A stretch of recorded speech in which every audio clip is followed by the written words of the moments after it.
majority, dismissing all the 58 petitions challenging demonetization. Now, most of the justices held the decision to be well-intended and lawful. The purpose of countering the evils of black money and terror funding were found to be valid as well, and the actions of the centre were found to be in accordance with the RBI Act, which allows essentially the government such powers, says the Supreme Court. In fact, after the approval of the RBI board, it says that it is not unlawful for the centre to put out this notification. Well, it's pertinent, however, to point out that the scope of the Apex Court was to weigh the legality of this exercise of demonetization rather than the efficacy of the policy itself.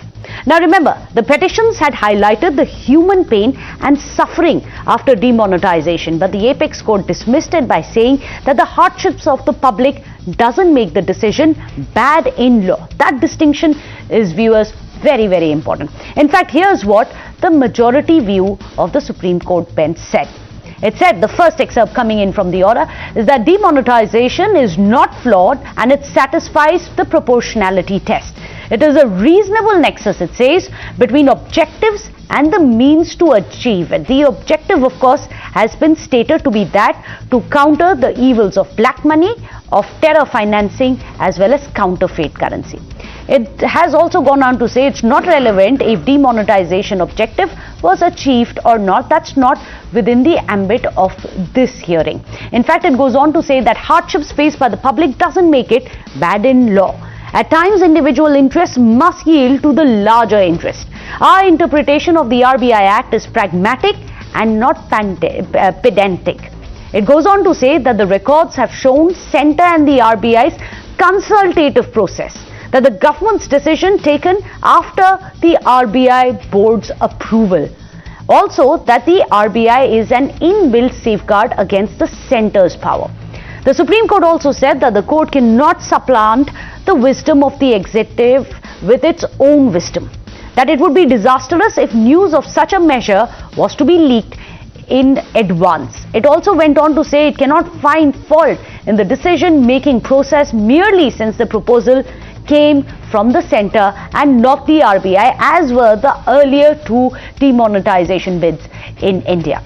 In fact, the only dissenting view was that of Justice Nagarathna. In fact, she has said, when calling it illegal and vitiated, she says that the action of demonetization by the centre is unlawful and vitiated. Demonetization of all note series by the centre is more serious than any specific series by the bank. This, of course, is in reference to the two previous demonetizations which have happened in India. That was initiated by the bank and the decision was at the time not by the centre.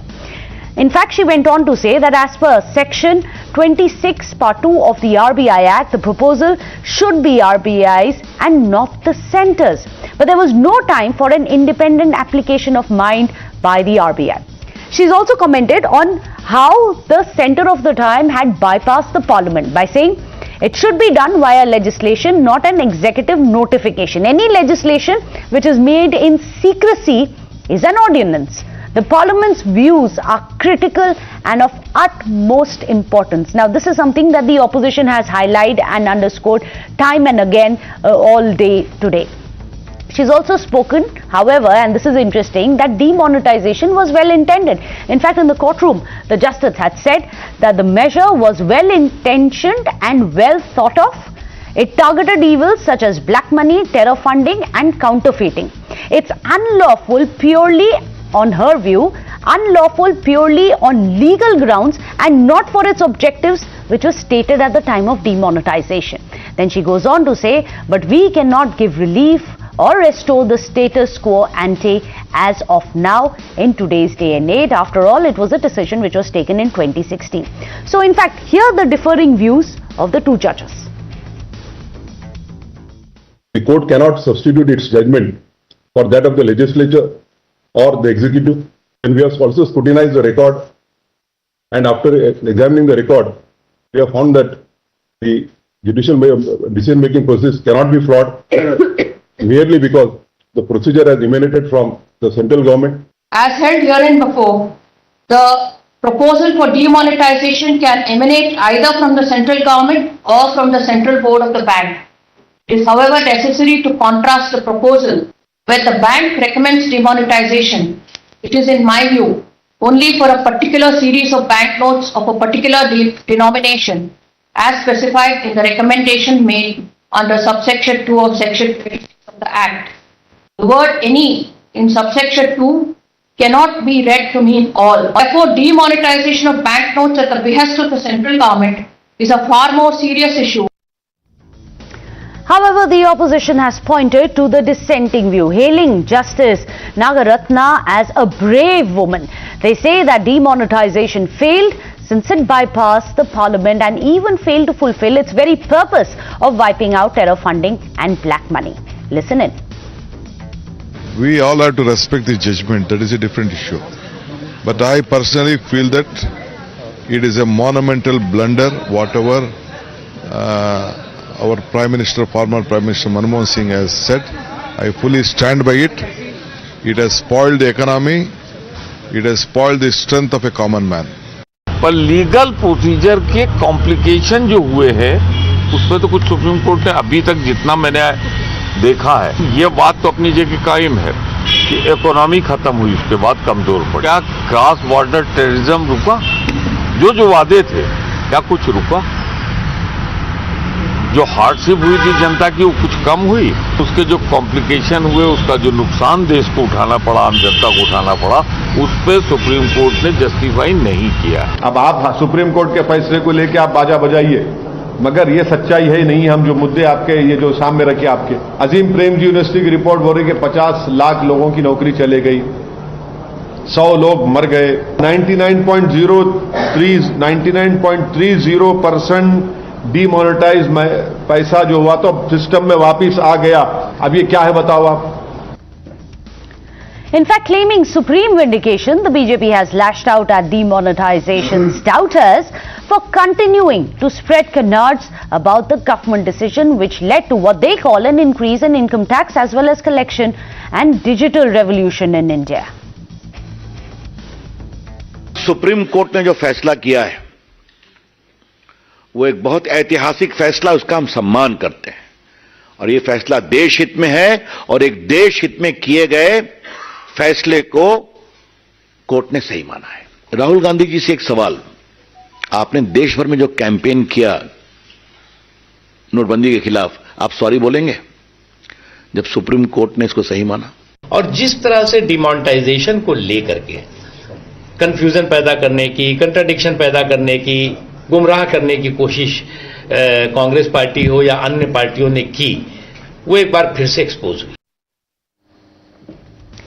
In fact, here are some of the facts that the BJP is pointing towards. When it comes to the indicator of the use of notes, it has increased by 70% after demonetization. What are the facts which are supporting it? Is that the currency circulation doesn't reflect the reality and that cash payments have declined from 88%, which was in financial year of 2016 to 20% in financial year of 2022. Also, that the rise in currency was due to the disinvestment rush which had happened. Remember all of this due to the precautionary demand, they say, for the notes during the pandemic. Also, it goes on to say that the value of the ATM withdrawals were constant since 2016. It did not either increase or decrease. Another indicator that the BJP is alluding towards is the increase in digital transactions amongst the young. They are saying that cash payments declined from 88% to 20% between 2016 to 22, calling it a digital revolution. Also, that paper checks and other paper-backed transactions declined from 46% in financial year 2016 to 20% till now. In fact, the UPI transactions, it says, has also increased and have hit 84 lakh crore rupees in the financial year of 2022. Another indicator that the BJP is pointing towards is how after demonetization, the fintech industry saw massive growth as well. That India's fintech adoption rate became 87%, when at a time globally it is only at 64%. You contrast the two figures there. Also, more than 6,636 fintech startups came up in India, and it is expected to now grow at 20% to reach $138 billion in 2023. Another indicator that the BJP is pointed towards is the GDP growth, which has improved in 2019, the years which had followed it. In fact, saying that the GDP growth in 2016 to 2017, that was the year of the demonetization, was at 8.3%. The indicator of cash in housing market also reduced. In fact, for this, the BJP has cited that there was 75 to 80% reduction in cash transactions since demonetization. So what does it all mean? Let's throw it open to our panelists. Joining us today on India Upfront, GVL Narasimha Rao, BJP National Spokesperson. There's Ishkaran Bhandari joining us, a Supreme Court advocate. Rishi Bagre is here with us, an economist. Tanveer Ahmed of the JDS joining us. Sanjay Jha, an author, as well as Sanjay Hegde, a senior Supreme Court advocate. First, I'm going to come across to you, GVL Narasimha Rao, because a lot has been said about your government, the policy, and it has been continuing since 2016 and till date. Even today, there are questions and doubters who have doubted your demo policy. Today, after the Supreme Court has said that it is not flawed and it is not against the law, would you look at this as a vindication? Do you think this is going to silence your opponents and critics? Surely. Good evening, Meghna, to you and all the panelists. There was a lot of furor and a lot of propaganda against the government by particularly the Congress party, which criticized it, called it unlawful, unconstitutional and whatnot. Today, after the court vindication, a 4:1 judgment by an apex court panel, I think the Congress party must at least have the courtesy to accept that their comments were flawed. They must accept, because if anything is unlawful, it is not the Congress party or its president who will preside over a decision. Any question of legality or constitutionality, the only place where it can be really tested is the Supreme Court of India, the ultimate arbiter. So the Congress party and all those who campaigned, who carried out propaganda against demonetization, today must actually admit they were at fault. Number one. Number two, demonetization. It has helped the formalization of economy in a big way, digitization of economy in a big way. It has had spin-offs well beyond even intended objectives. I think GST, demonetization and government's legislation on black money, all this together actually worked, have acted as a package of initiatives to bring about transparency in India's economy. I think this is one demo has had a major contribution in this regard. Right. Sanjay Jha, in that case, let me come to you, because very categorically the majority view of the Supreme Court has said demo is not flawed, satisfied proportionality test. There's reasonable nexus between the objectives and the means to achieve it, and it is not relevant if demonetization's objective is met or not met. That is not what the court was looking at. Today, Sanjay Jha, do you think Rahul Gandhi and the other opposition leaders who hit the streets all throughout India against demonetization and the move will come out and apologize as the BJP is demanding? Well, I think if anybody needs to apologize to the country, it has to be the Prime Minister of India, Mr. Modi, and the BJP that backs him. Dr. Manmohan Singh was absolutely right, so clairvoyant when he said this is an organized loot and a legalized plunder. Now, I heard Ravi Shankar Prasad's press conference, and I think my friend GVL does have a good understanding of economics. So let me tell you the one data that the BJP hides from the people of India. You know, Dr. Manmohan Singh predicted a loss of GDP between 1.5% to 2%. You know how much that aggregates to? Around 2.5 lakh crores, 2,50,000 crores is the loss of income for India. What does that mean? That's almost like 4 times the budget of Manrega. That's almost like 7 to 8 times the budget that India made for vaccines. wasted in the course of just 1 year. But look at the impact of it that the demonetization has had.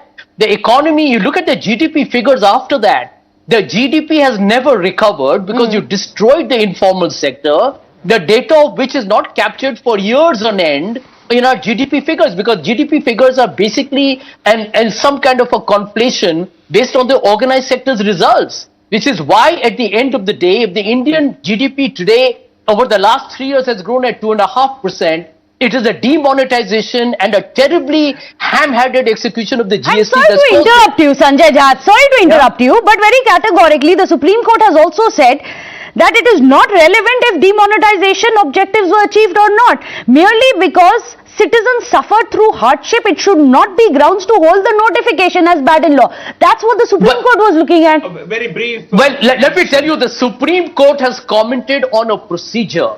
But look at the human cost, 140 lives gone. Number two, a very important data that you cannot ignore.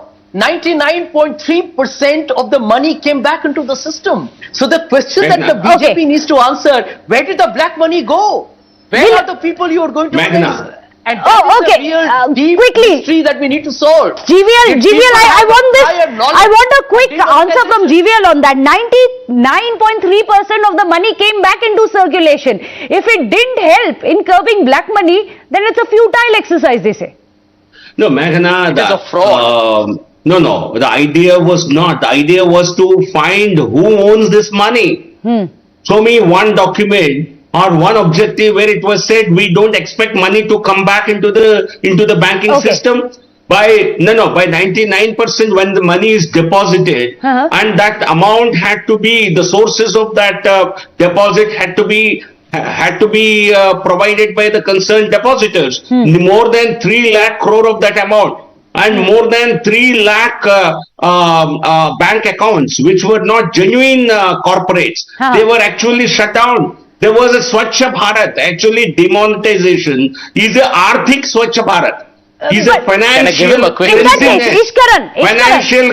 the economy. Isn't it what the government had said? That one of the aims of demonetization was to curb black money, even though today they can come out and say that it was to find out where this money was. It was not to stop the money which was there in circulation. Does it add up to what the government had said in its affidavit? Ishkaran. See, the problem with opposition to demonetization was that they have made a scrambled egg out of it. They don't know whether they are opposing to the legality of it, the economic impact of it, or the political impact of it. Let us be clear step by step. Legally, the Supreme Court, by a constitution bench after arguments in length, has come to a conclusion that the government was entitled to do it. The government did it in a proper manner. If hardships were caused, that is unfortunate, but that cannot be a ground for striking a decision down. Every governmental decision may cause hardship to certain people, which is a cost which is unfortunate, but cannot be at the root of whether the decision is legal or not legal. When it comes to political argument, which the Congress is entitled to make, but unfortunately that political argument also failed, because 2016 the demonetization happened, and who best to decide except the voters of this country? 2017 they won a sweeping victory in Uttar Pradesh, a key state. 2019 they won a record victory again. So politically also their argument has fallen flat at the discretion of the voter, which is finally the ultimate judge. When it comes to economy, of course there are going to be two views. There will be a view which said that this was not a good decision. There will be a view which said it was a good decision. But again, the pain of a bad decision is felt by a voter. The voter is emphatically answering that they didn't feel the pain. They felt it's a good decision. I remember a former finance minister in parliament mocking the digital process and saying, how would a poor aloo seller, how would a poor person be able to participate in this economy and go anywhere? And you see how they are participating. In fact, India is becoming a world leader. This was pre-COVID. After COVID, every economy is going cashless. You have to tap your credit card or debit card anywhere in the world. India was before on this aspect. India recognized this aspect. COVID obviously helped it, but the direction India chose was the right direction in this globalized world of going cashless. Sanjay Hegde, I'll come to you because Ishkaran is talking about the ambit of the Supreme Court's verdict today. Is the opposition making a scrambled egg out of it, as he calls it, a scrambled egg about what they want to oppose? The legality, which is what the Supreme Court was looking into, or the fallout, which is a completely different debate? Well, the Supreme Court does not actually look into the merits of the decision, whether it is in this constitutional case or in ordinary administrative law also. It only looks as to whether the process was correct or not. Yes. Now, 4 judges hold that the process was correctly followed, that, the proposal need not emanate only from the RBI, it could have emanated from elsewhere.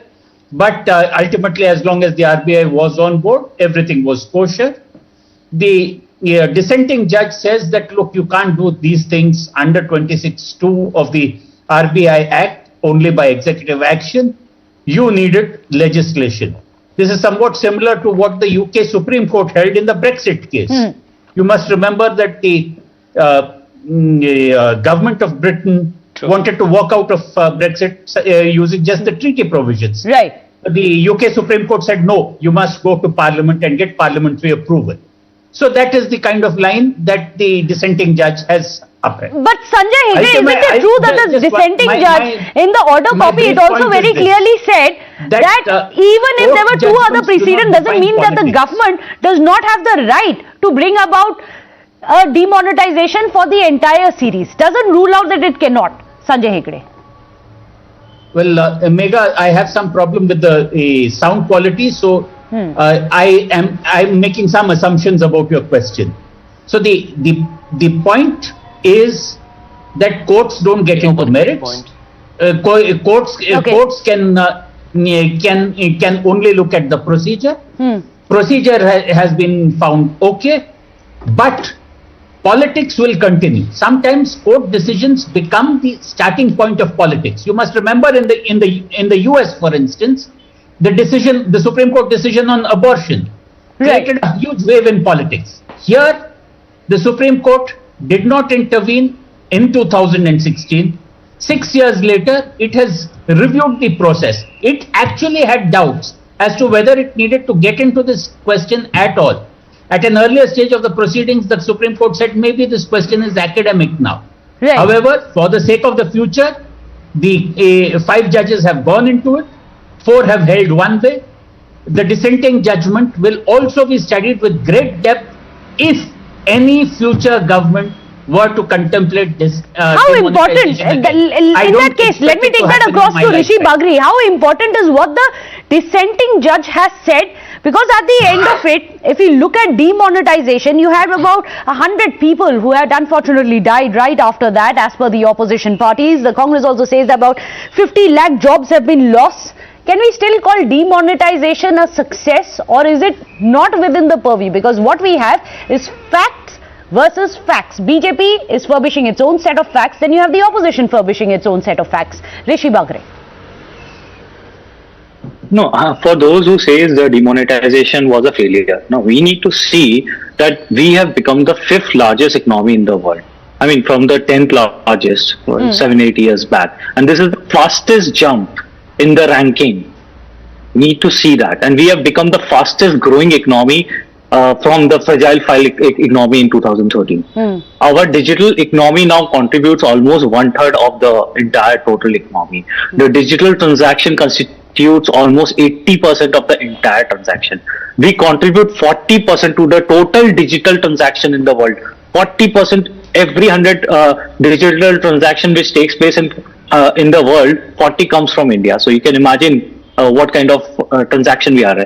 Now you see our tax collection has gone up, our car sales has gone up, our economy is doing better, our inflation is lower than the US and the Eurozone. This is a fact which was unthinkable. There was a time when the inflation was a sticky inflation and we were having a double-digit inflation during the UPA time from 2009 to 2014. We have seen those double-digit inflation. Now the inflation is lower than the USA, lower than the Europe region, which was unheard of.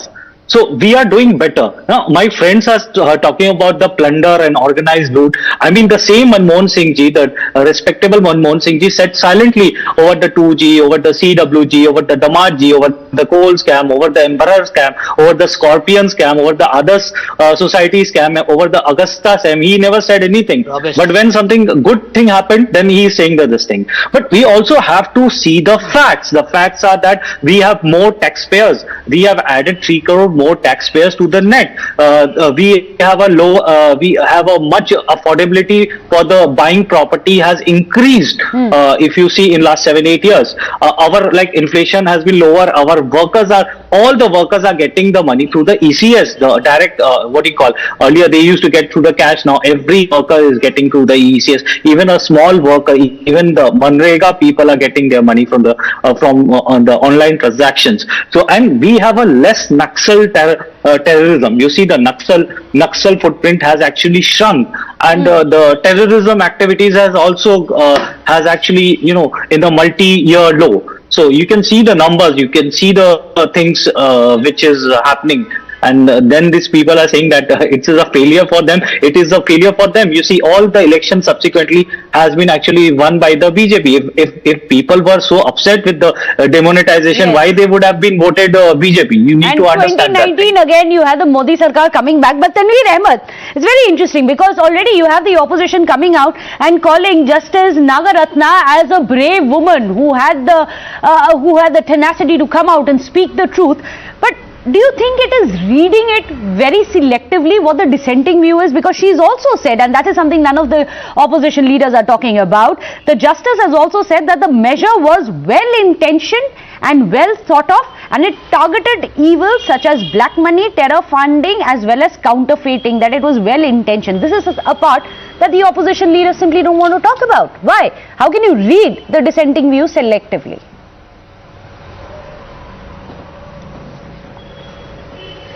Firstly, let me just pinpoint the couple of mistakes which is done by Congress party. This was not, demonetization issue was not an issue to be taken to Supreme Court. It was to be taken at People's Court. See, People's Court is the biggest answer. Winning election is absolutely not a parameter saying that your government is absolute. Let me answer, please. You have given enough time to all my learned panelists. Let me have my time. It's not the only parameter. Because if at all you see more than 50 lakhs job lost, it is not the report from Congress or opposition, it is the report which is coming from the central agencies. And second thing, what is the amount which was lost by the unorganized sectors, the farmers? Absolutely humongous, horrendous, and the government failed to absolutely take any drastic. And the gentleman, Mr. Rishi, coming and saying that India is growing, it is as good as saying that, last year I was 49, today, this year I am 50, and we are giving credit to Mr. Modi. India was due to grow. It is not because of Modi. India was absolutely on that parameter for a pretty long period. India has the capacity, has the tenacity to grow. It is not because of Modi. Modi tried to bring the entire Indian economy down, but still the vibrant class, the middle class wanted to excel because their lives were in very, very bad shape. All the measures were absolutely wrong. How did we implement demonetization? Do we have any shame to say that 100 people lost their life rather than coming here and apologizing in front of the nation? Today, my good friend GBL Narasimha Rao, who is a very, very nice man and a clean soul, today is saying that nothing happened. But Tanveer Ahmed, one quick question to Tanveer Ahmed. How can you say that polls is not an indicator? If there was so much misery, Modi government would have been voted out. It didn't. How can you explain that perhaps? No, I just want Babu to say... Babu Rajendra Prasad has said, and I want to say, that politicking is done for next general election, politics is done for next generation. They have done politicking and they have done very well. For the politics for the next generation, they have absolutely failed. Answer that, GVL, that polls are not the only parameter for the efficacy of a policy. The Congress, the JDS seems to have a very weird logic. So if polls and if people's verdict is not to reflect public mood, tell me what reflects. You want to conduct propaganda, you say 100 people have died, can you give me any kind of valid documents or valid proof to substantiate? No, you will speak the same lie 100 times and you want people to believe it. You will say 50 lakh people have lost jobs. Where have they lost jobs? You see, the polls conducted in Uttar Pradesh and Uttarakhand, they were held barely 3 months after demonetization. Demonetization happened on November 8th, and then polls happened in early February. And one reason, let me tell you, one major reason why we won Uttar Pradesh, Uttarakhand so handsomely in 2017, early 2017, was demonetization.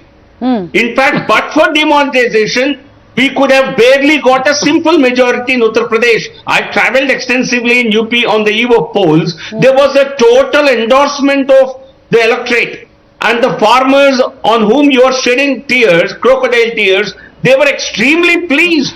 And workers who have not been paid by the sugarcane factories for several months, all their dues were paid in a jiffy because people were sitting on large amounts of cash. They immediately paid off all those to whom they owed money. So this was an endorsement. UP Uttarakhand result is resounding. Sanjay Jha doesn't agree with you. Sanjay Jha doesn't agree with you. Sanjay Jha, isn't it also true that the court very categorically in the past also, your charges and attacks on the BJP have fallen flat when they reach the Supreme Court? For example, Rafale, Chaukidar Chor Hai, the attacks which were made at the time of GST, the PMLA amendment, there are several such examples that I give to you where the Supreme Court has merely dismissed a lot of these attacks which have been made for political reasons, as the BJP calls it. Megha, I love the way the BJP lies through its teeth on a popular program like yours. I mean, they really insult the intelligence of the TV watchers of your program. Now, GVL mentions Uttarakhand and Uttar Pradesh. Aren't you insulting Punjab, Goa and Manipur, GVL, which did not vote for you? So they did not vote for demonetization, my friend.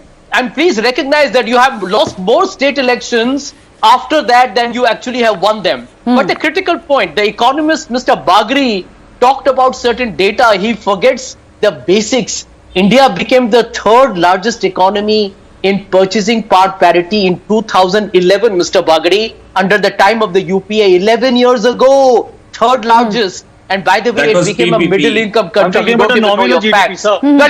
But let me answer. Let the second point. No, I don't think you know your facts. Said it's in purchasing power parity. It became a middle-income country. You need to know that. The larger point: cash has now become double of what it was pre-demonetization. Can you imagine what we have reached? And most important question that we need to ask this government: where is the black money? That is the question that the people of India want to ask you. Because you have pulverized the economy, you have destroyed the informal sector, you have devastated jobs, you have demolished India's core foundations of agriculture. You saw how the farmers protested.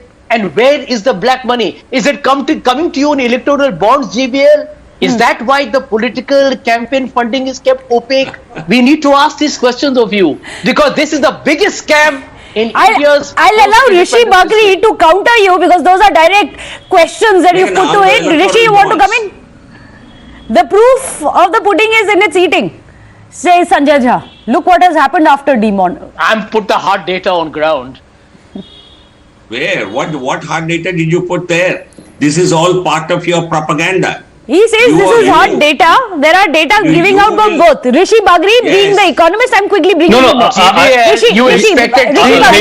I just want to say one thing. I mean, Sanjay ji is saying that electoral bond is the biggest, one of the biggest what you have. Then why the Congress is accepting electoral bonds? It has just in the last disclosure, it has accepted 700 crores worth of electoral bond. It should shun the electoral bond. It should not take it, even it should not touch the electoral bond from the barge pole. But it is accepting all the donation from the electoral bond, so it should not say all these things. No, it looks very funny. If you are an economist, Rishi, 95% goes to the BJP, man. You know that. Not a pseudo economist.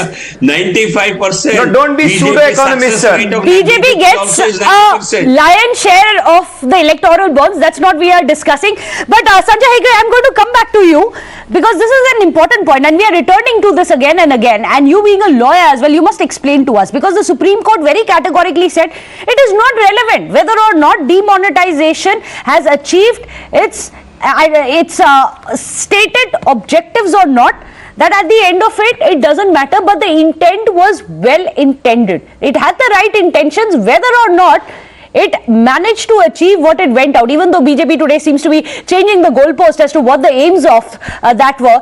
Do you think that BJP has done what it has said, that we went out with a good intention, and of course the rest of it lies outside the ambit of the Supreme Court's verdict today? Sanjay Hegde. Well, the Supreme Court has more or less now put a seal on this controversy in that it has judicially reviewed it. Says like there's nothing much that the judiciary can do about do about it, because the ultimate remedy is in appealing to the people if some decision is particularly unwise. I've been hearing all this about contrary views from both sides.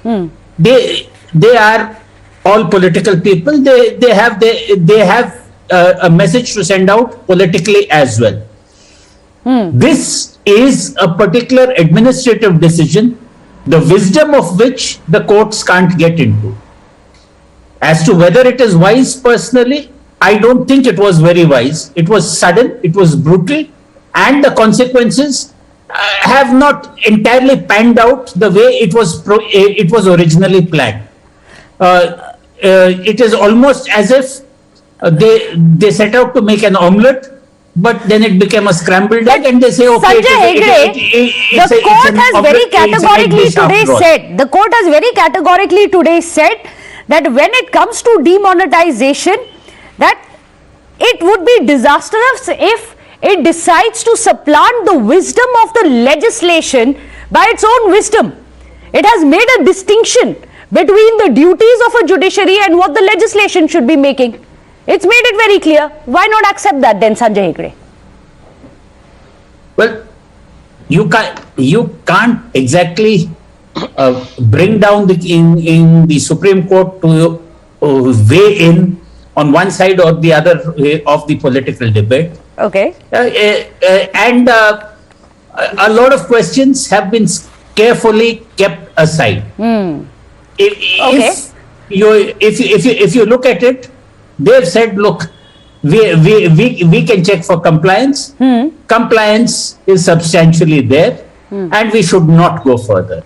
The position of the court is often is as much in what it does not say as in what it says. That's an interesting cryptic view, but Ishkaran, now one of the things that the opposition has said, and this is very interesting, is that the RBI and the government willfully misled the Supreme Court. For this, they have furbished an RTI because they have decided, and this is something even the dissenting view of Justice Nagarathna had said, there is no time for an independent application of mind by the RBI. Do you think somewhere the Supreme Court was not given the complete facts, as even an RTI in the past has already revealed?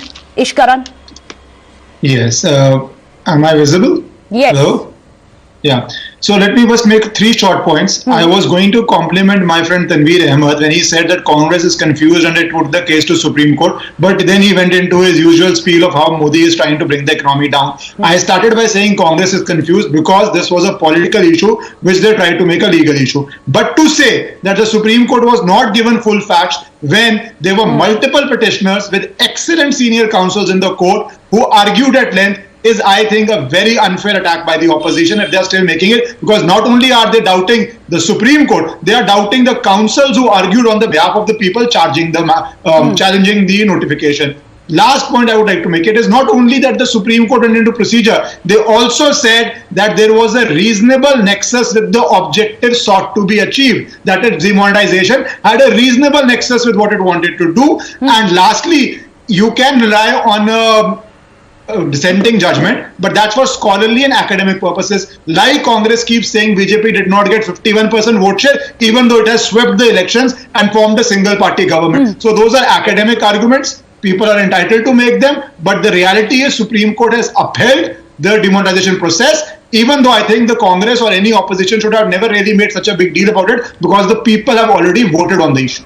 Sanjay Jha, you disagree. However, isn't it true that the records have shown, as per the Supreme Court, records have shown that Centre and RBI had a consultative process if everything was done as per due diligence, which was done as per the process which is recommended under the RTI Act. Is the Congress making a huge brouhaha over nothing. Much about nothing ho gaya hai. Megha, first and foremost, a big thank you for giving me an opportunity to come back before I leave. I really appreciate that. I need to say that to you. Short answer. Governor Raghuram Rajan is on record to say that he advised the government when they broached this issue with him in February of 2016. He went on record to say it was a verbal conversation. Nothing was in writing. But he said, I do not agree that you should go ahead with demonetization. He also said that is the view of the RBI. So both the governor of the RBI and the RBI were against demonetization. And you know that after he left, you had Mr. Urjit Patel coming in. And I think therefore the dissenting statement becomes very crucial, that this government basically bulldozed demonetization, did not give RBI a chance to respond, did not renew Mr. Raghuram Rajan's term, which is normally almost like a template, gave Mr. Urjit Patel hardly any breathing time to probably look at the pros and cons, and which is why India landed in a rabbit hole where the economy was concerned. That's my sole point here. And thank you very much for giving me a chance to say this. Always a pleasure to hear your dissenting view on this as well, Sanjay Jha. GVL, very categorically, Justice Nagarathna had said no time for independent exercise of mind by the RBI was given by the centre. Your answer to that? No, Meghana, I think you have to look at a judgment in totality when 5 judges of the same level, same rank, Supreme Court judges, when they give a judgment, you cannot look at a dissenting note in isolation and miss the real big point. The 4:1 is a majority decision by a wide majority, 80%, 4 out of 5. So obviously, every dissenting judge comments will have to be examined, but you cannot make the Congress party is wanting to hang by that dissenting judgment and also some observations of it. Even that judgment was not supportive of Congress party's arguments. Even that judgment said technically there is nothing unlawful. So the Congress party is only indulging in some kind of face saver by latching on to some comments made by the dissenting judge. Tanveer Ahmed, is that what's happening? The opposition clutching on two straws with what the dissenting view is. After all, let's not forget 4 other judges had a completely different view on this.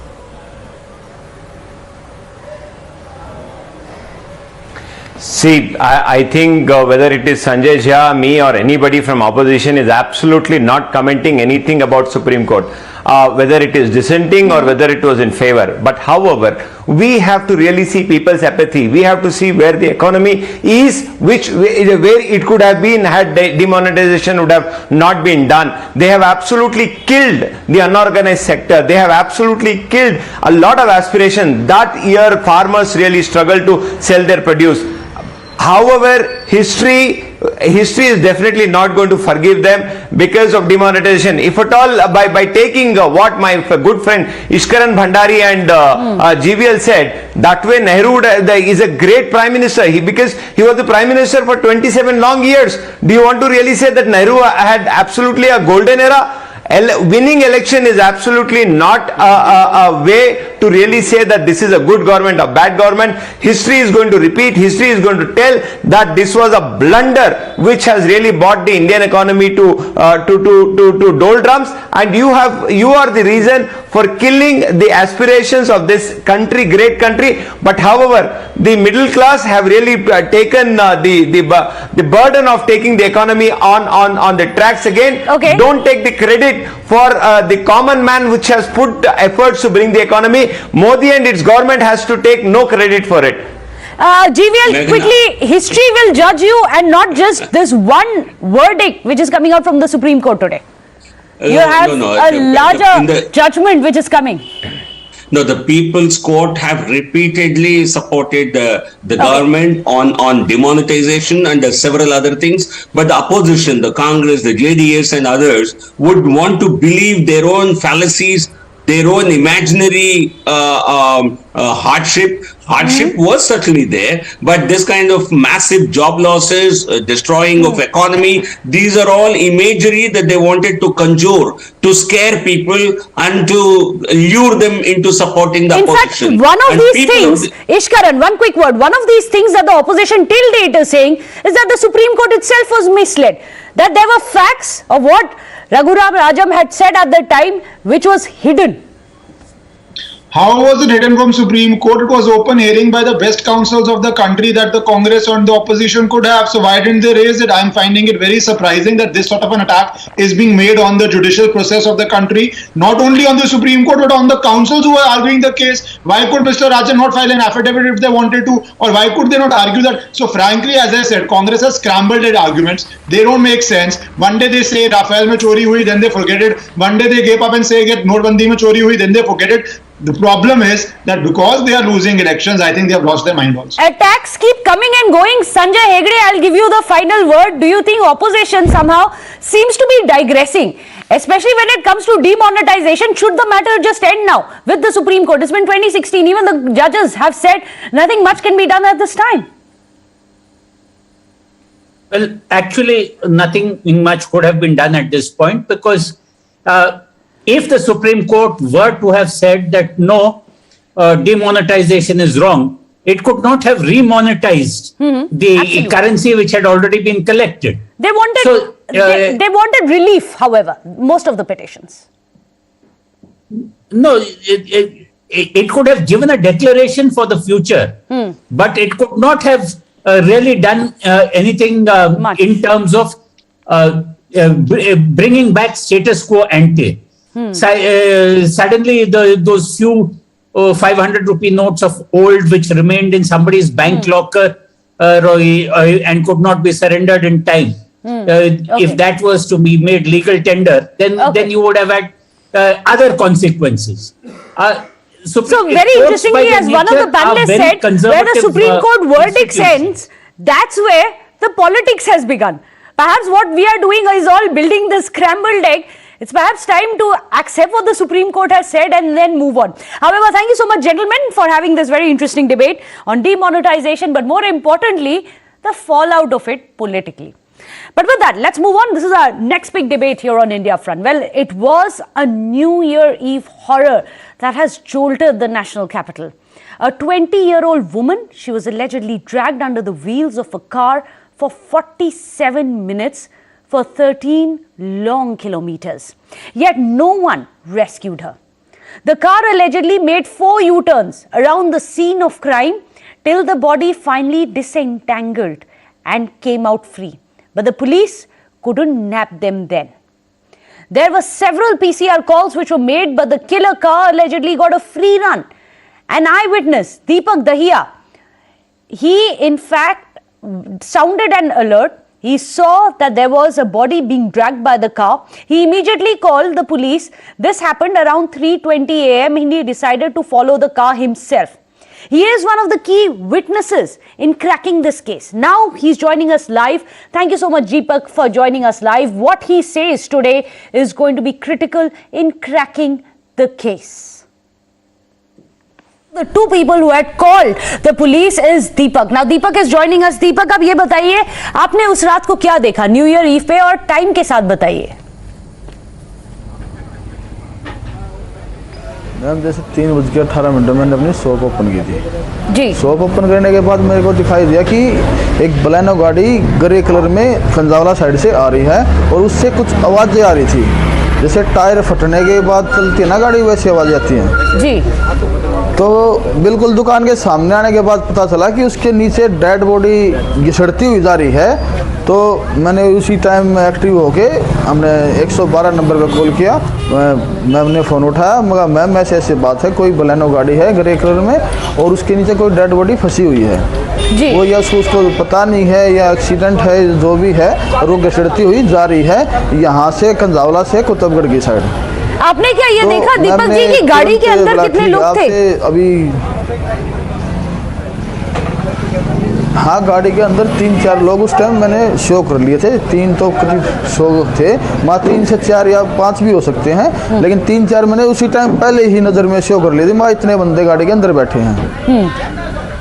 ठीक है, और उसके बाद क्या हुआ? आपने बोला कि आपने अराउंड, तो उसके बाद फिर 3:18 को फोन किया पुलिस को।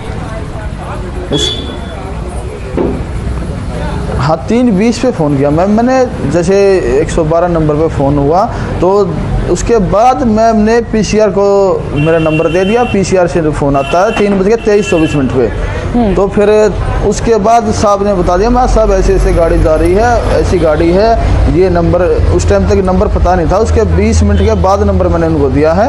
और मैं ये जोड़ती की साइड से निकलते हुए खुतबगढ़ साइड आ रही है। तो जैसे 5-7 मिनट के बाद ही वो 3:30 पे दोबारा आगे से यू टर्न ले गए, मेरी दुकान के सामने दोबारा मेरे को नज़र आई। तो मैंने सोचा, मैं जिस नंबर से मेरे पास पीसीआर से कॉल आया था, मैंने उसी नंबर पे दोबारा कॉल किया। माँ जनाब, ये गाड़ी, और तब भी बॉडी उसके साथ लगी हुई थी, गाड़ियों के टायर के नीचे थी। अगली बार सेकंड टाइम जब आपने देखा? हाँ, सेकंड टाइम भी गाड़ी ये अंदर ही बॉडी फंसी हुई थी। तो मैं स्कूटी ले गया अपनी, ये इलेक्ट्रिक व्हीकल है, अपना स्कूटी है, तो मैं उसके पीछे, माँ चलो इसका लोकेशन बताते रहेंगे, और उसका पीछा करने के लिए निकल लिया मैं। तकरीबन 2 किलोमीटर से 2.5 किलोमीटर के आसपास कंजावाला साइड जाने के बाद तब वहाँ से उसने फिर से यू टर्न ले लिया है वापस कुतुबगढ़ की साइड। तो उससे 50 से 100 मीटर की दूरी पे था मैं भी। मैंने भी उसके साथ यू टर्न ले लिया। तो तकरीबन दूरी मैंने सेम बनाए ही रखी थी और चलते रहे। जैसे मैं अपनी दुकान के सामने तीसरी बार पहुंचा हूं, तब मैंने देखा कि मेरी गाड़ी आ चुकी है वहाँ, एक लोडिंग गाड़ी है अपने पास बोलेरो।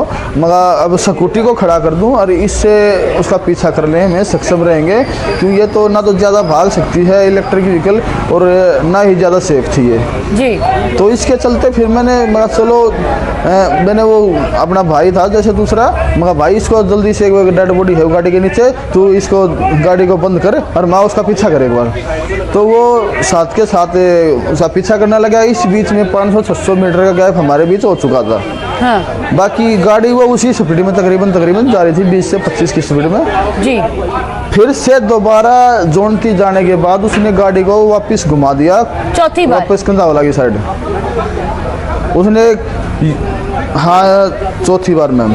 जब यू टर्न उसने किया है तो मैं उससे पहले वाले कट पे था, तकरीबन 100 मीटर पहले। हाँ। और उसने यू टर्न करते टाइम वो डेड बॉडी वहीं डल गई, उससे निकल गई थी गाड़ी से, जहाँ फंसी हुई थी वहाँ से डेड बॉडी निकल चुकी थी। तो उससे पहले कट से मैंने गाड़ी घुमा ली थी और उसके पीछे ही मैं फिर चल रहा था। तो मैंने फिर भी जैसे प्रशासन से मेरी तकरीबन बात चलती रही, उसमें मैं बोला, माँ जनाब गाड़ी ने तो फिर से यू टर्न ले लिया है, अब ये कंजावाला साइड जा रही है।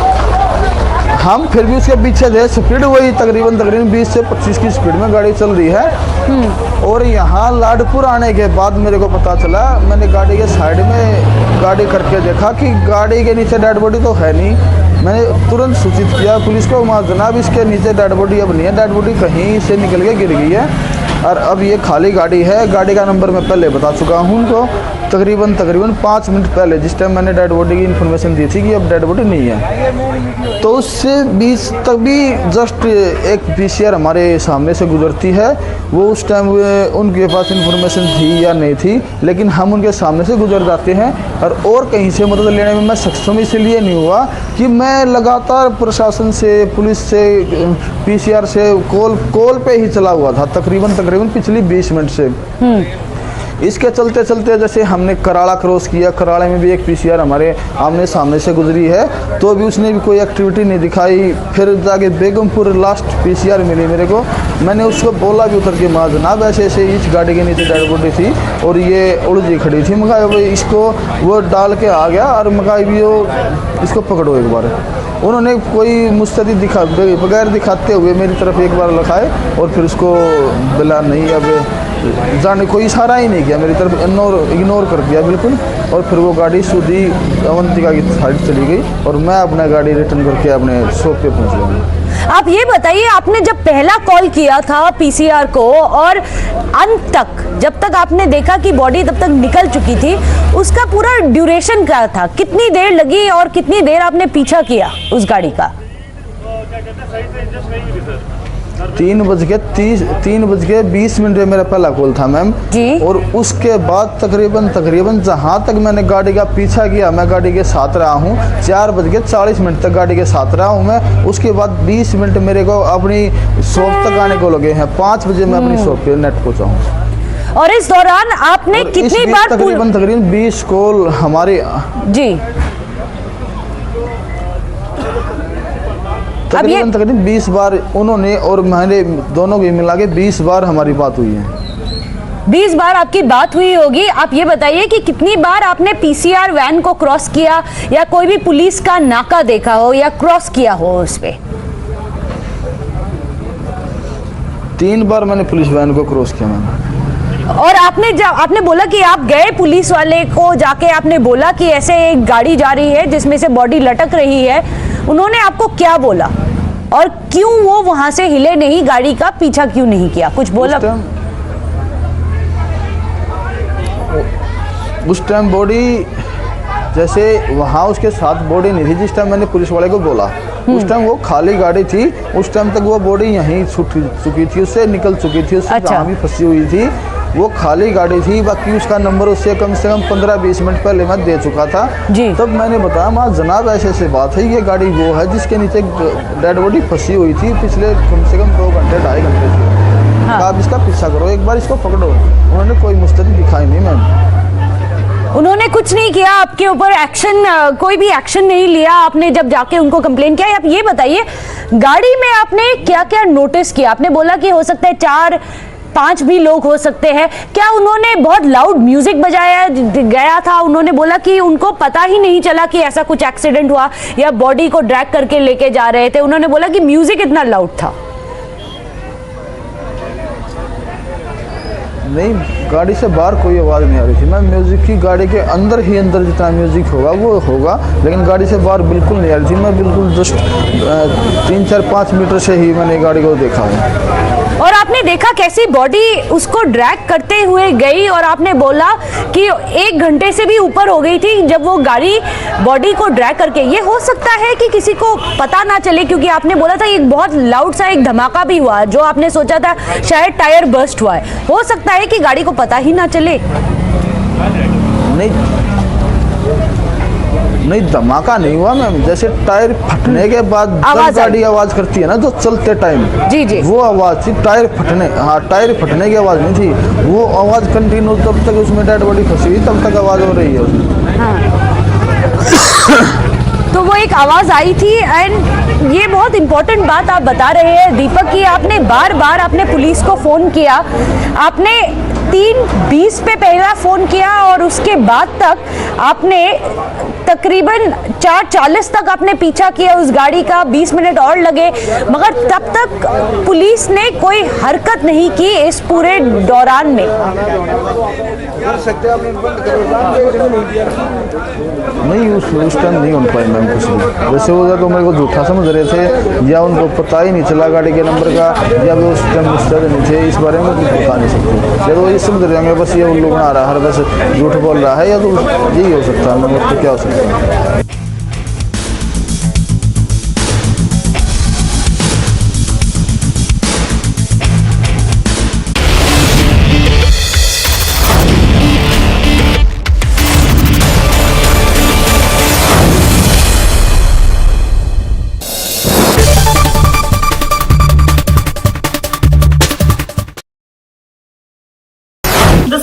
Category in India is anyway popular, right? उसमें भी जो 20 से 25 हजार वाले स्मार्टफोन्स हैं वो और भी ज्यादा पॉपुलर हैं। शायद इसीलिए इन्फिनिक्स ने आज अपना 020 स्मार्टफोन लॉन्च कर दिया है।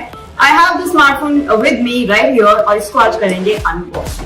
हाय, you are watching at a time, this is me Padmaja and it's time for me to unbox this device और देखते हैं फोन में आपको क्या क्या कंटेंट्स दिखाई देंगे। Let's wait.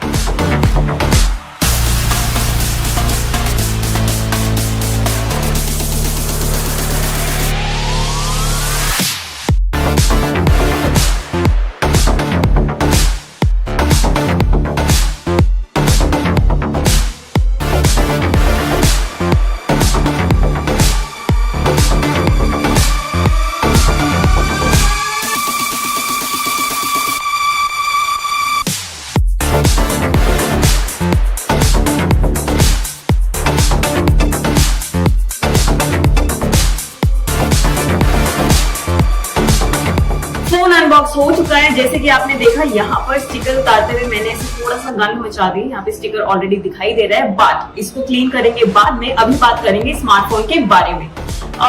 थोड़ा सा मुझे विड्थ इसका ज्यादा लग रहा है, वो यूज करने के बाद पता चलेगा कि ये कितना कंफर्टेबल है। Other than that you get 3 cameras at the back. इसको आपको मिलेगा स्क्वायरिश कैमरा मॉड्यूल के अंदर। The main camera is 108 megapixel और यही इसका यूएसपी है। सिर्फ बैक कैमरास की बात नहीं है बॉस, आपको फ्रंट कैमरा भी बहुत ही धांसू दिखाई दे रहा है, at least on the spec sheet. Use करने पे पता चलेगा कि कितना अच्छा है या नहीं अच्छा है। फ्रंट कैमरा जो इसका है वो आपको मिलता है 60 मेगापिक्सल का फ्रंट शूटर। आपको इसमें दिखाई देगा full HD plus AMOLED panel. Bezels थोड़े से मुझे मोटे दिखाई दे रहे हैं, टॉप और बॉटम वाला specially. Side bezels are still slim. What keeps this smartphone alive is Helio G99 chipset. Battery की बात करें तो इसमें आपको मिलता है 45 वॉट का fast charging system, which is pretty good. At the bottom you also get a 3.5 mm headphone jack and that is very interesting, क्योंकि आजकल के फोन में ये आपको बिल्कुल दिखाई नहीं देता है। So you do not have to just rely on your wireless earbuds. आप यहाँ पर अपने वायर्ड हेडफोन्स का भी इस्तेमाल कर सकते हैं। स्पीकर के साथ आपको मिलता है Type-C पोर्ट, ऊपर की तरफ माइक्रोफोन है, राइट साइड पे आपको मिलता है वॉल्यूम रॉकर और साथ में power button. Mandatory for flyers coming in from China, Singapore, Hong Kong, Korea, Thailand and Japan to test negative for RT-PCR before flying. Uttar Pradesh Chief Minister Yogi Adityanath reviewed COVID-19 situation in the state at a high-level meeting with officials, said that the situation in the state is normal amidst rising cases in various countries.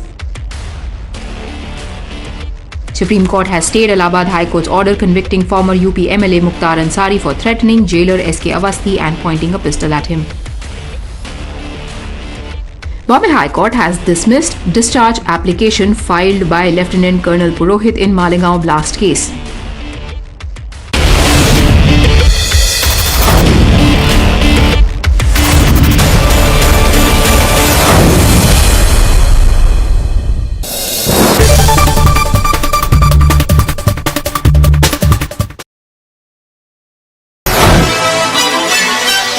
Let's get it started, yeah, you know it's game time. Ain't no excuses tolerated while you can't grind. It's like you're on the job, you know that team. Hello everyone, ये है बजाज की नई Pulsar P150। In case you wondering 150 already मौजूद है, तो इस P version को लाने का कारण क्या है, मतलब क्या है?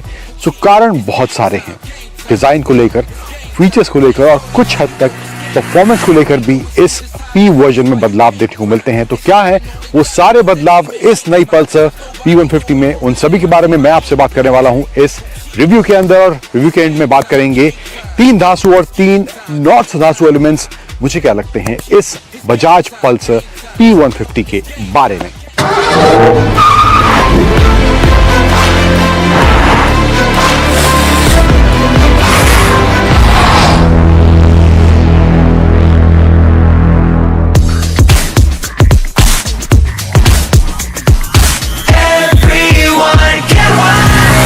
अब डिजाइन की बात करें तो यहाँ पर जो नयापन देखने को मिल रहा है, स्पेशली ओवरऑल 150 जो पल्सर है उसके मुकाबले इन टर्म्स ऑफ डिजाइन पूरी आपको ये P150 देखने को मिलेगी, लेकिन आपको ओवरऑल जो एसेंस है डिजाइन का वो इसमें N160 वाला देखने को मिलने वाला है।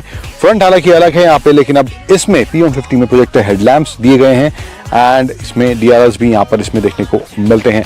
Aggressive, sporty and sharp elements इसके डिजाइन में यहाँ पर देखने को मिल रहे हैं एंड साइड प्रोफाइल जो ओवरऑल है वो आपको N160 वाला ही झलक थ्रू आउट इसके साइड प्रोफाइल में देखने को मिलने वाला है। टैंक से लेकर इसके रियर पैनल्स यहाँ तक जो जाते हैं तो ओवरऑल वो लुक कुछ वैसा ही है, लेकिन अग्रेसिव और शार्प काफी ये इन टर्म्स ऑफ डिजाइन पहले के मुकाबले लग रही है। देन पल्सर की बड़ी सी ब्रांडिंग यहाँ दी गई है एंड यहाँ काउल अलग से देखने को मिल रहा है टैंक पे and there is belly pan जो यहाँ पे नीचे दिया गया है, जो बॉडी कलर के हिसाब से दिया गया है एंड P150 की ब्रांडिंग यहाँ पर इसमें देखने को मिल रही है। A very good evening, viewers. Thanks for tuning in this evening to the News Hour at 9 p.m. Ladies and gentlemen, the Supreme Court settled a debate that has been raging for the past 6 years. Giving thumbs up to the note bandi, the top court maintained that demonetization exercise cannot be struck down on the grounds of proportionality. Delivering the majority verdict, Justice Govt said that 2016 demonetization decision did not suffer from any legal or procedural flaws. It asserted that the move cannot be held to be bad in law just because the proposal emanated from the government and not from the RBI per se, as provided under the RBI Act. The verdict further held the 52-day window for the exchange of demonetized notes was reasonable enough. The 4-1 judgment provided supreme vindication to the centre and the BJP. However, the opposition latched on to the dissenting view provided by Justice Nagarathna. In her opinion, though the decision was unlawful and violated legal and procedural norms, she in fact asserted that demonetization could be carried out only through legislation and not through an executive decision, hinting that the centre overstepped its boundary. Listen in to contradicting viewpoints. The court cannot substitute its judgment for that of the legislature or the executive. And we have also scrutinized the record, and after examining the record, we have found that the judicial decision-making process cannot be flawed merely because the procedure has emanated from the central government. As held herein before, the proposal for demonetization can emanate either from the central government or from the central board of the bank. It is, however, necessary to contrast the proposal where the bank recommends demonetization. It is, in my view, only for a particular series of banknotes of a particular denomination, as specified in the recommendation made under subsection 2 of section 26 of the Act. The word any in subsection 2 cannot be read to mean all. Therefore, demonetization of banknotes at the behest of the central government is a far more serious issue. The opposition says the demonetization exercise was futile and didn't do any good to the country at large. We all have to respect the judgment. That is a different issue.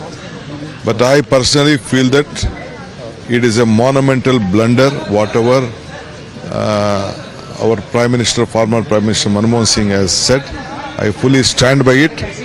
It has spoiled the economy. It has spoiled the strength of a common man. पर legal procedure के complication जो हुए हैं उस पर तो कुछ supreme court ने अभी तक जितना मैंने देखा है, ये बात तो अपनी जगह कायम है कि इकोनॉमी खत्म हुई, उसके बाद कमजोर पड़ी। क्या क्रॉस बॉर्डर टेररिज्म रुका? जो वादे थे क्या कुछ रुका? जो हार्डशिप हुई थी जनता की वो कुछ कम हुई? उसके जो कॉम्प्लिकेशन हुए, उसका जो नुकसान देश को उठाना पड़ा, आम जनता को उठाना पड़ा, उस पर सुप्रीम कोर्ट ने जस्टिफाई नहीं किया। अब आप सुप्रीम कोर्ट के फैसले को लेकर आप बाजा बजाइए, मगर ये सच्चाई है नहीं। हम जो मुद्दे आपके ये जो सामने रखे आपके, अजीम प्रेमजी यूनिवर्सिटी की रिपोर्ट बोल रही है कि 50 लाख लोगों की नौकरी चले गई, 100 लोग मर गए, 99.30% डीमोनेटाइज पैसा जो हुआ तो सिस्टम में वापस आ गया। अब ये क्या है बताओ आप। BJP on the other hand was quick to pounce on the opposition for running a misinformation campaign not just today but for the last 6 years. Supreme court ने जो फैसला किया है वो एक बहुत ऐतिहासिक फैसला, उसका हम सम्मान करते हैं और ये फैसला देश हित में है और एक देश हित में किए गए फैसले को कोर्ट ने सही माना है। राहुल गांधी जी से एक सवाल, आपने देश भर में जो कैंपेन किया नोटबंदी के खिलाफ, आप सॉरी बोलेंगे जब सुप्रीम कोर्ट ने इसको सही माना?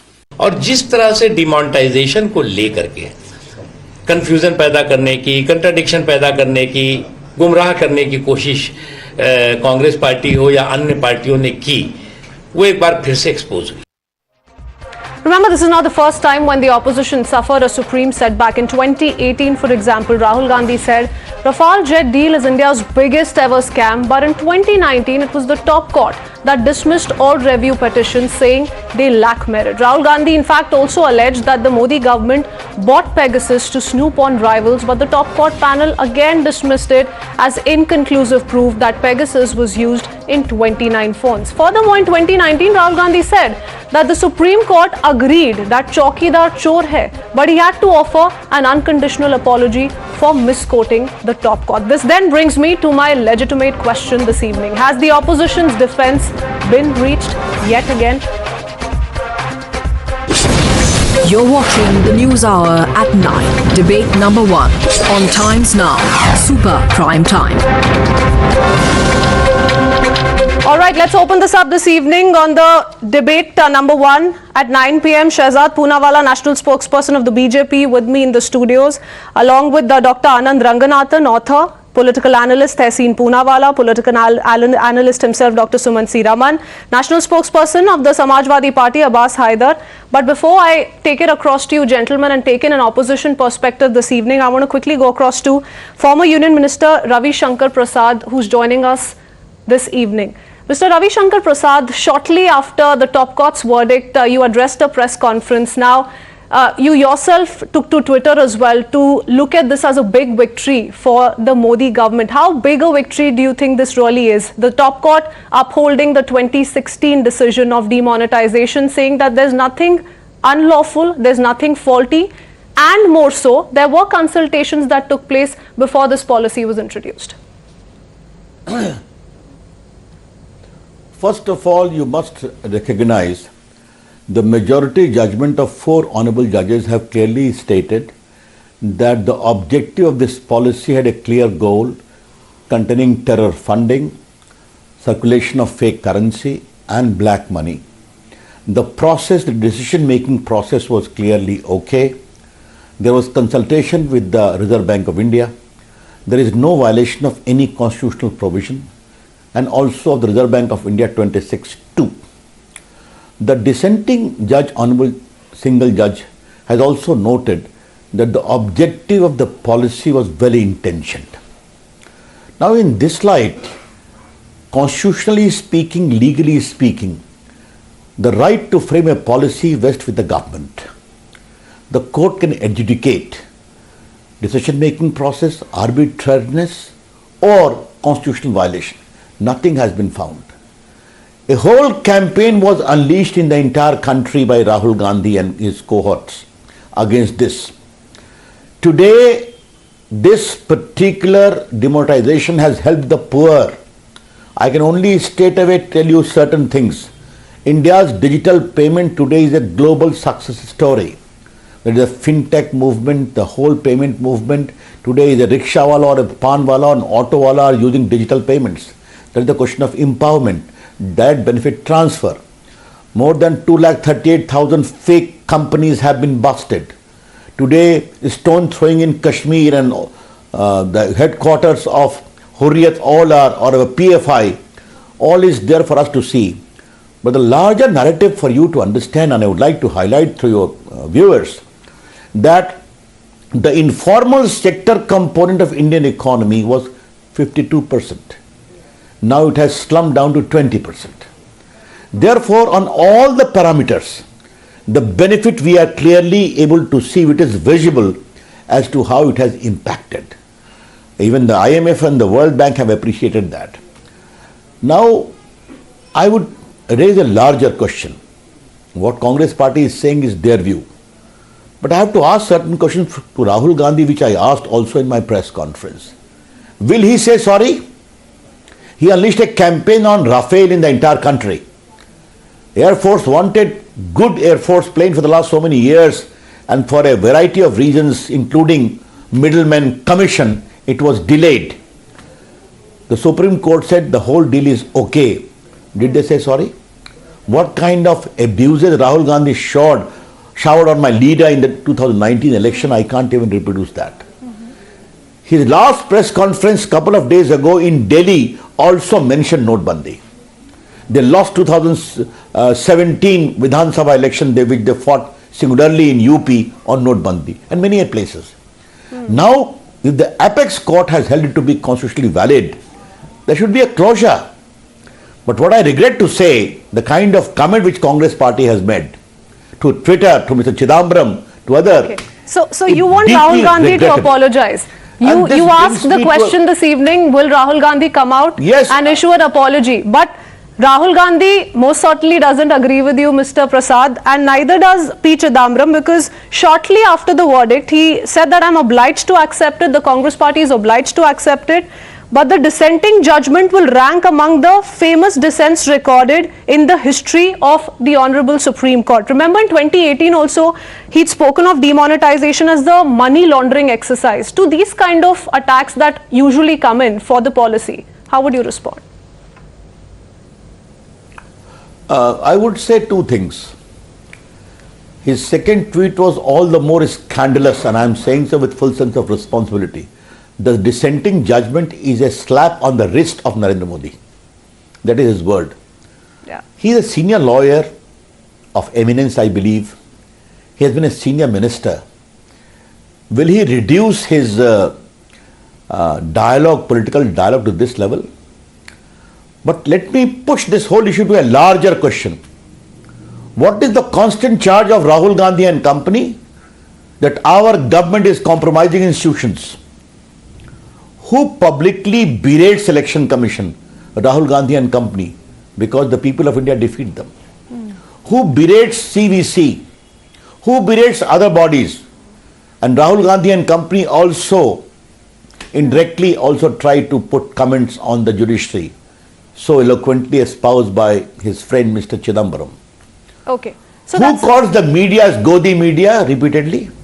Therefore, reluctance to accept a 4 judges unanimous judgment out of 5 is not palatable to them. Now what else can I tell you? The people of India see through their game, and demonetization in retrospect has been a great helper. The number of people, the income taxpayer rose. And by the way, this is not only one item. The Undisclosed Income Act which was passed in 2015, the Benami Act amendment which was done subsequently, the Money Laundering Act amendment which was done subsequently. Just to tell you very briefly, because of 2015 Act, 65,000 crores of undeclared money of foreign and others was disclosed and tax paid. Well, interestingly, Mr. Prasad, the courts today, the top court today has not gone into the merits of whether or not this policy was a success. It's only touched upon the legal aspects of the same. So I want to first up understand from you, A, your opinion on the dissenting justice's view, and B, isn't that question still relevant and something that is perhaps going to be thrown at the BJP again and again on, for example, how unemployment did go up in 2016, 2017, it did hit an all-time high of 6.1%. Let me put it differently. First of all, the right to frame a policy is the right of the government of the day, the center or state. That law is well settled. Okay? The court do not initiate policy, the court do not frame policy. When a challenge is made to a policy or a law, the court only examines 3-4 things. A, does it violate any mandate of the Constitution? Is it patently arbitrary? Does it have any rational basis to the objectives sought to be achieved? And whether the decision-making process is fair or not. Upon the court insistence, the Government of India gave all the files. Reserve Bank also defended the decision, there was consultation. Then the court came to the conclusion that the government has got the right to have its policy. We have examined the decision-making process. It is fair, just and reasonable, and the objective is also fair. As far as the debate part is concerned, why today? How many debates have happened in the Lok Sabha and Raj Sabha on demonetization, including by the eminent lawyer who argued that case, which Chidambaram himself initiated the debate or not? So, I know hundreds of questions have been asked in the last so many years in both the houses, and repeatedly replies have been given or not, will continue to be given, because the entire implication, consequence of a policy, accountability is in the domain of Parliament. And there we have successfully stated that as to how it has happened. As far as only one question on the question of this unemployment part is concerned, how many startup movement has picked up in India? Today in your sister publication, Economic Times, there is a headline news, because of mobile manufacturing only by Apple, 50,000 jobs have been added as of now, and they are in the process. Other things are going. I'm willing to have a structured debate with you on one particular day on the employment scenario in the country. Well, How we have created neither avenues the of employment scenario in the country, vast Mr. narrative of Prasad, India. nor the debate on demonetization is dying down anytime soon. So looking forward to another conversation perhaps with you on both the issues. Thank you so much this evening for joining us with your perspective. We need to quickly take in other point of views. We have with us our guests who continue to stay on with us, waiting patiently with us here on the broadcast. I want to first up begin by asking Tehseen Poonawala this. Tehseen, you know, the top court says there was a consultation between the centre and the RBI before demonetization. There was a reasonable nexus to bring such a measure, and we hold the doctrine of proportionality did not hit demonetization. Now, a very detailed order has come out. We've been breaking down all of those key takeaways, and yet the opposition continues to talk about the outcome of demonetization. Mind you, today the top court has given a ruling on the legality of whether or not due process was followed, something that the opposition had, by the way, contended. Good evening. Thank you so much for having me on the show. Happy New Year to you, to all my fellow panelists, and to all your viewers. 3 or 4 things. I bow down before the majesty of the most honorable Supreme Court of India, but I respectfully disagree with the apex court of India. I still believe very, very firmly, in my humble opinion, that demonetization was not just troublesome and failed to meet its objectives, as I will point out in my debate, but it was also blatantly unconstitutional. I have a test for all your viewers and for all my fellow panelists. Take out whatever currency note each of you have in your wallets or in your pocket, as may be the case, and look at the signature on that currency note. The signature on that currency note will not be of the most honorable Prime Minister of India or His Excellency or Her Excellency, the President of India. It will be of the RBI governor. It is the RBI that promises to pay the bearer of the sum of the money that is being assured to us. RBI was completely, this announcement by the Prime Minister put the RBI on sidelines. And whatever RBI said in the Honorable Supreme Court, we know that the RBI did tell the government on record that demonetization will not fulfill the objectives of black money, because only 6% of the black money is kept in cash. Most of it is kept in real estate or gold, which brings me to the next point, that since demonetization of the master stroke, 31 lakh crore rupees You're is back talking in our about economy. RBI not having been consulted, but today the top court I has never taken said note. that. I never said that. I said that the RBI did say in the court that they were consulted. But what was the consultation? What did the RBI say in its reply?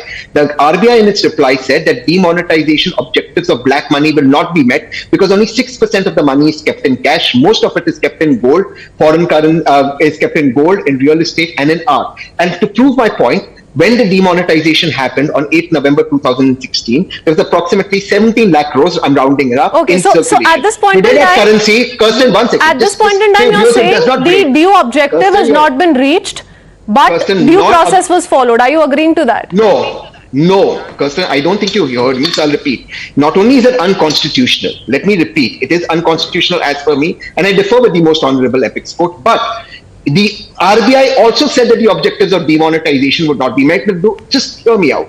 When demonetization happened, there was 16.80 lakhs, approximately 17 lakh crore rupees in circulation at the time of demonetization in our currency. Today, that figure, as of today, is 31 lakh crores. I quote from government records put before the Parliament of India. The second charge that the BJP makes, very importantly, is tax base has gone up. It's a charge that the Honorable Ravi Shankar Prasad, ex-law minister, made. And third, digital payments have gone up. To both of these, tax return growth in 2010-11 was 72.1%, 81.6% 2011-12, and subsequently much higher before Mr. Modi came in, and demonetization is actually reduced. But the next point, to the fact that they said that cyber transactions have gone up, actually there's been a 1200% increase in cyber crime, says the report to the Parliament of India. None of them have been solved. Okay, so of the many points that you've raised to the BJP, one is of course how black money, which was the prime target of demonetization, has found its way back to the banking system. 99% of this is what you're saying. All right, the BJP stands vindicated as far as the legality of the policy is concerned, but these are the questions. Shahzad. Look, the year has changed, but clearly some habits of the Congress haven't. जैसे ही भ्रष्टाचार और black money पर हो वार, तहसीन और कांग्रेस करे हाहाकार और कहे अत्याचार अत्याचार. Now this is nothing new.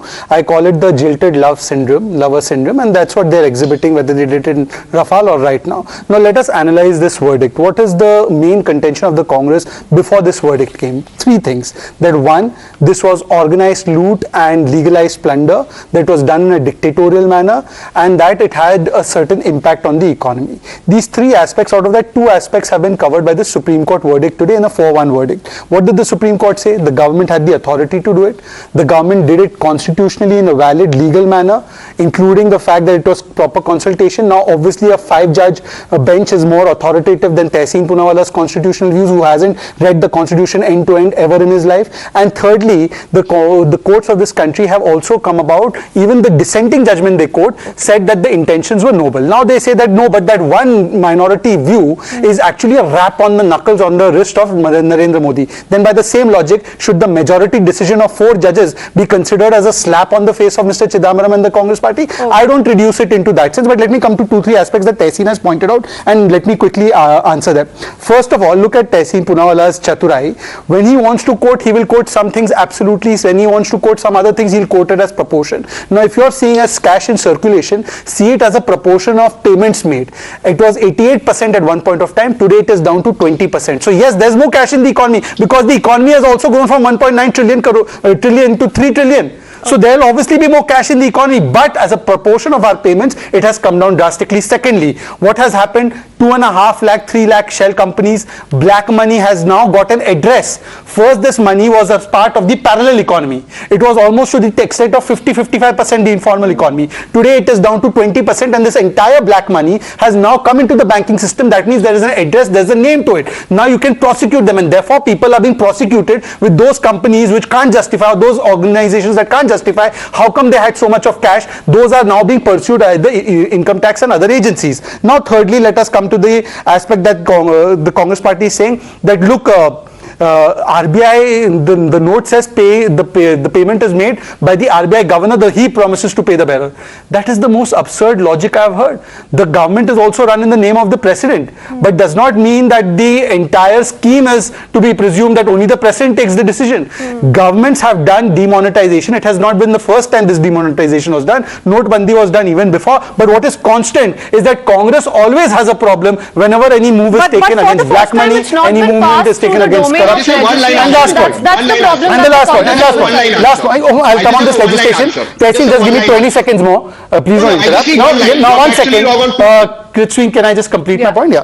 Look, you come in, but let me complete my say. That's the more courteous thing to do. Now, 2 things. Whether it is effective, how effective, when you appeal against the imposition of Article 356 in a wrongful manner, the court anyways doesn't decide on whether the government is good or bad. It decides on whether Article 356 has been imposed legally or not. That's what the court did today, whatever was in its jurisdiction. As far as the wisdom of the decision, that has been adjudicated by the court of the people. In 2017, you made this a main issue in Gujarat and in Uttar Pradesh. In 2019, you made it as a main political plank. And there too, you got a response from the people. So the court of people, the court of experts and the court of law, all three have rejected your contentions. Today you still cry the same thing as you cried in many cases, including 2002, including Justice Loya issue, including Rafale issue. So therefore it seems that some people keep Parivar Tantra about. Is it not to be left to the people? Are people not to decide? Is it just the Congress party that decides which policy will go in the favor of the countrymen today? That's the counter coming in from Shehzad. But I want to quickly bring in Dr. Suman C. Raman as well. Hold on, Tehseen. We have limited time and we really want to take in a perspective from everybody who's taken out time today. So 1 second, hold on. I'll come back to you, Tehseen. Hold on. I want to quote and put this in perspective before I go across to Suman C. Raman. And I want to limit my debate to the legality aspect, because let's not forget that the Congress party had contended this very aspect as well. Yes, you've been speaking of the outcomes of demonetization, but the Congress has not been very happy about how this policy was introduced. So let's also stick to what has happened in the court today. Tehseen, 1 second, hold on. I will come back to you. Let me quickly take in a word from Dr. Suman C. Raman. He also has an opinion to share. Dr. Suman C. Raman, would the opposition concede that today's verdict settles the question of legality around the move once and for all? She just allows somebody to mislead. Look, you have to look at 2 things. The very fact, 1 second, Tehseen. I'm so sorry, but this is just ridiculous. That the RBI was not willing to put Yeah, one second, Tesi. That the RBI was not willing to put the minutes of its crucial meeting on November 7th, 8th in the public domain is itself proof that if ever that was required, that there was some attempt to not necessarily come clean on the whole issue. Very sadly, and this is a tragedy, the Honorable Supreme Court accepted this record on the last day of hearing in a sealed cover. That never was given to Mr. Chidambaram or to any of the others for being used in their arguments. The only data we know is whatever may have been quoted in the judgment. Now, whether it is the full minutes, how many people were present at that meeting, what was the discussions and deliberations, because this was something which happened a few hours prior to the announcement. So I think that itself, more than anything else, the fact that you are not willing to put, that the RBI is not willing to put that minutes of a crucial meeting before the country, itself tells you all that you need to know. And the sadder part is that the court did not insist that this be put out in the public domain. This is not a state secret. This is not about the defense of the country. So I don't know up until now the opposition parties were not convinced about whether or not due deliberation has taken place, and consultations have happened on both the sides. So up until now that was a contention, and now suddenly the opposition parties want to get into the details of the minutes. It has not come out. I'll quote this to you. The court has detailed the fact that there were consultations before the decision was taken, and direct counter to those who say this was all arbitrary and without consultation. What were the minutes of that meeting? All right, we have pursued, says the court, the minutes of 561st meeting of the Central Board of Directors of RBI held on 8th November 2016. The said minutes would show the communication dated 7th November 2016 was placed before the Central Board by Deputy Governor. An elaborate discussion took place on the said proposal. All right, Dr. Ranganathan, where are the minutes? Don't you think there is a certain amount of secrecy that comes in when it comes to policies of this nature?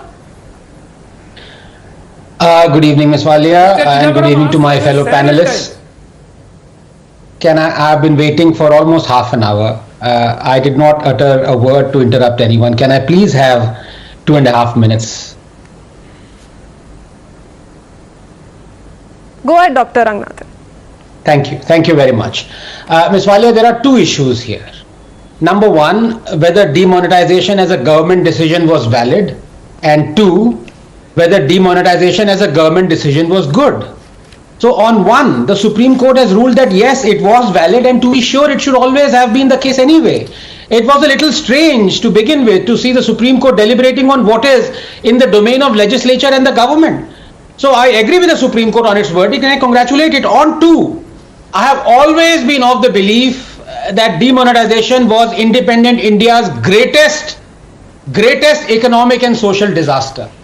None of the objectives it meant to realize were realized. And everything that resulted from it would have resulted using nudge economics during a normal course of a nation's path to development, including more people in tax net and higher digital payment figures. Our tax to GDP ratio is 16%, still what it was before demonetization. 5 million lost their jobs. Fake currency RBI detected turned out to be 0.0002% of the total. Our cash to GDP ratio is now 14% more than pre-demonetization level. Our currency in circulation is now 31 lakh crore, 71% higher than on the day Modi declared demonetization. And as TMC leaders will vouch, it is easier to stock black money now as we have an even higher denomination share of 502,000 currency notes together account for 85% of the total value of banknote in circulation. But Ms. Walia, what was most painful to watch during demonetization was the untold sufferings of millions of poor Indians, and they were made to suffer by rich Indians, intellectuals and academics and bureaucrats and sycophants fed on sepia-tinted notions that honesty and prosperity can be bought by only nanny state. Theirs was a heady mix of pride in their ignorance of human history and adherence to social Darwinism, a mortal concept that misreads evolutionary adaptation for its nefarious means, predisposing in its proponents the rationalizing of suffering and the concept of the greater good. You must give me half a minute. One thing you must realize, Ms. Walia, is that social Darwinism is ideology agnostic. both left and right partake in it, because both feel they have the right to dictate the greater good. They have the right to make others suffer for this greater good. Social Darwinism is the antithesis of what Darwin himself was at pains to emphasize. That empathy forms as much the core evolution as the survival of the fittest. And empathy was what was missing during the entire process of demonetization. Millions suffered. No one compensated them for their suffering, because in this country, we believe that suffering is elastic, that both the sufferer and the one making him suffer can stretch it. And the top court today has taken note of that as well, has said that you can't go back to 2016 and you can't compensate people perhaps for what they lost out on. There is no given strategy in place that can ensure that the amount of money that people have ended up losing out on can safely be returned to them. But taking your point to Shehzad Poonawala, Mr. Ranganathan, though you've spoken on the importance of the legality aspect, you've spoken on how the intentions. Just to very quickly also. May I now come in, because there are all the panelists and I'm just okay. No, you've spoken of the intention, and Shehzad wants to come in because you. One second, Shehzad. Dr. Ranganathan has spoken of how whatever said and done, despite the legality aspect of it, there was a lot of inconvenience caused to the people, and none of us can deny that. Remember how people were queuing up outside the bank for hours altogether, ending up losing their money. We can't deny that either. With all due respect and with all humility to Anand Ranganathan, how much inconvenience or convenience was caused to the larger mass of people will be decided in a court of public opinion, which is the barometer of which is an election, not about Anand Ranganathan's 2-minute prescription to the nation. I mean, with all due humility and all due respect to him. So Anand Ranganathan may have a view, like Tehseen Poonawala has a view, like Sumansi Raman has a view. Some are views because they hate Narendra Modi. Some are views because they feel in a certain way about a policy. I respect both sides. But having said that, the larger public view on that will be decided on an electorate. Had Rahul Gandhi not made this a political issue, had the Congress party not made an electoral issue, and it was decided in the court of the people. Secondly, let me correct Anand Ranganathan. The average growth of the tax base before demonetization was about 6 to 6.5%. It bumped up and jumped up to almost 18, 20 to 25% each year after that, and that's not what I am saying. The RBI Monitoring Policy Committee's member has come on record and said that tax buoyancy and increase in that was contributed by the demonetization. Secondly, terrorism. Terrorism has come down, even if you see anecdotally or if you see figures. If you see the figures just in Jammu Kashmir, and I know some people will say, oh, but there has been a terror attack there. Jammu Kashmir, the average number of attacks that took place was over 9,000. Today it's down to 2,000. Naxalism was there in 71 districts. Today it's down to 46 districts. Even if you see the big terrorist attacks that took place, Mumbai, Delhi, Bengaluru, Hyderabad, Pune, all of those have now been reduced to conflict zones like Jammu Kashmir or to the installations where our armed forces are. So that has been reduced considerably, anecdotally or otherwise. The fact is that today we have pursued black money and 2.5 lakh shell companies have been targeted. 65,000 crore rupees have been got back into the system. There is also a fact that all of this money, which was first part of the informal economy, has now come back into the economy, and you have a name and address to go and pursue those who have now disclosed it, and it goes beyond their incomes. So the fact is that this demonetization has had an impact. It has made our economy more formal. It has boosted digital transactions. Digital transactions were just to the tune of 6,900 crores in 2011-2012. Today it's 12 lakh crores. Okay, so effective measures for combating black money, fake money, terror funding, tax evasion, and all of that cannot be ignored, says Shehzad Poonawala. And Abbas Haider has been waiting patiently. Gentlemen, hold on, we have limited time. Mr. Haider, you know, the Samajwadi Party is not of any different opinion than the Congress party. Just like Rahul Gandhi has been calling this policy a scam, the Samajwadi Party has been saying that this policy has done no good to the countrymen, to the country at large. But today my question is that despite all of those allegations being levelled by the Congress party, by the Samajwadi Party, also saying that the Prime Minister has solely taken this decision. He did not consult anybody, none of the stakeholders were on board when this policy was introduced. Now that the court has admitted to the fact that a discussion took place between the RBI and the centre is well within its right to bring in a policy of this nature, what would you say? But we won't tell you what they said. Exactly. See, court has decided, if you not interrupt me, court has decided that Article 26 subsection 2 was not violated by the government, in which 4 judges have said that yes, this section was not violated, and one of the honorable judge has said that it was illegally done. Now, the court has not said that the decision was good or bad. In reality, if I remember correctly, our Prime Minister, Honorable Prime Minister, said that, you know, this money, black money, which is hoarded by black marketeers, will become worthless piece of paper. But in reality, during demonetization, those black marketeers have demonetized, have changed their currency, have changed the color of their currency from black to white. Because, you know, Income Tax Department have marked 17.82 lakh bank account as suspicious, in which 4.2 trillion rupees were deposited, which was 25% of the demonetization. Now here is the question that, you know, all the money or more than 99% of the currency came back to the Reserve Bank. Now what happened to the black money? Where did it go? So in reality, the black marketeers, the people who have hoarded black money, they have changed their color of their money. This is what has happened. We have already, I totally agree with Dr. Anand Ranganathan. You see, the first prime objective was of this policy was to finish black money from the market, which has not been done. If we see that, you know, 50%. No, you can't outrightly say it's not being done, Mr. Haidar.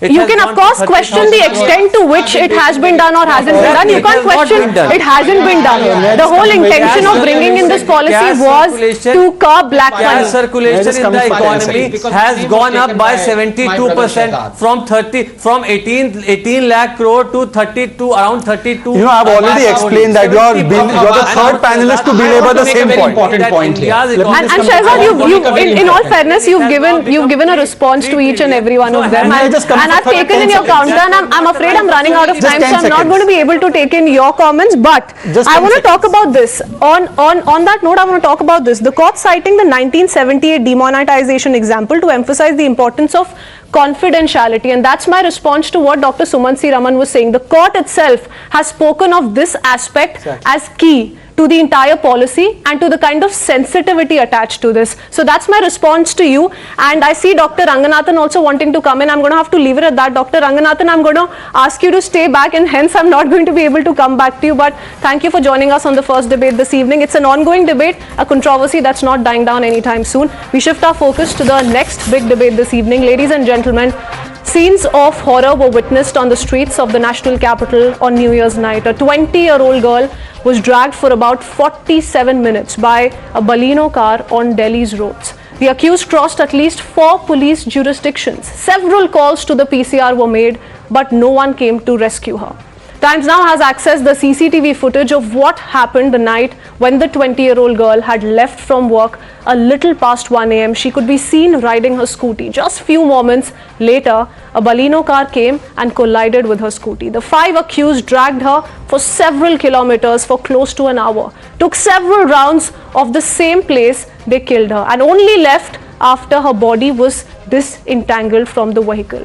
The 5 accused have been arrested, and the FIR registered in the case confirms, and this is shocking, that the accused were all intoxicated. They drove on for hours altogether in an inebriated state and were very much aware that they had mouthed down a girl. They even got down from their car, saw the girl lying down on the road without clothes and fled from the spot. How insensitive is that? An eyewitness, in fact, Deepak Dhaiya, also has confirmed to Times Now that he saw the body being dragged on for several kilometers altogether, and that the car passed through several PCR vans, but no one came to her help.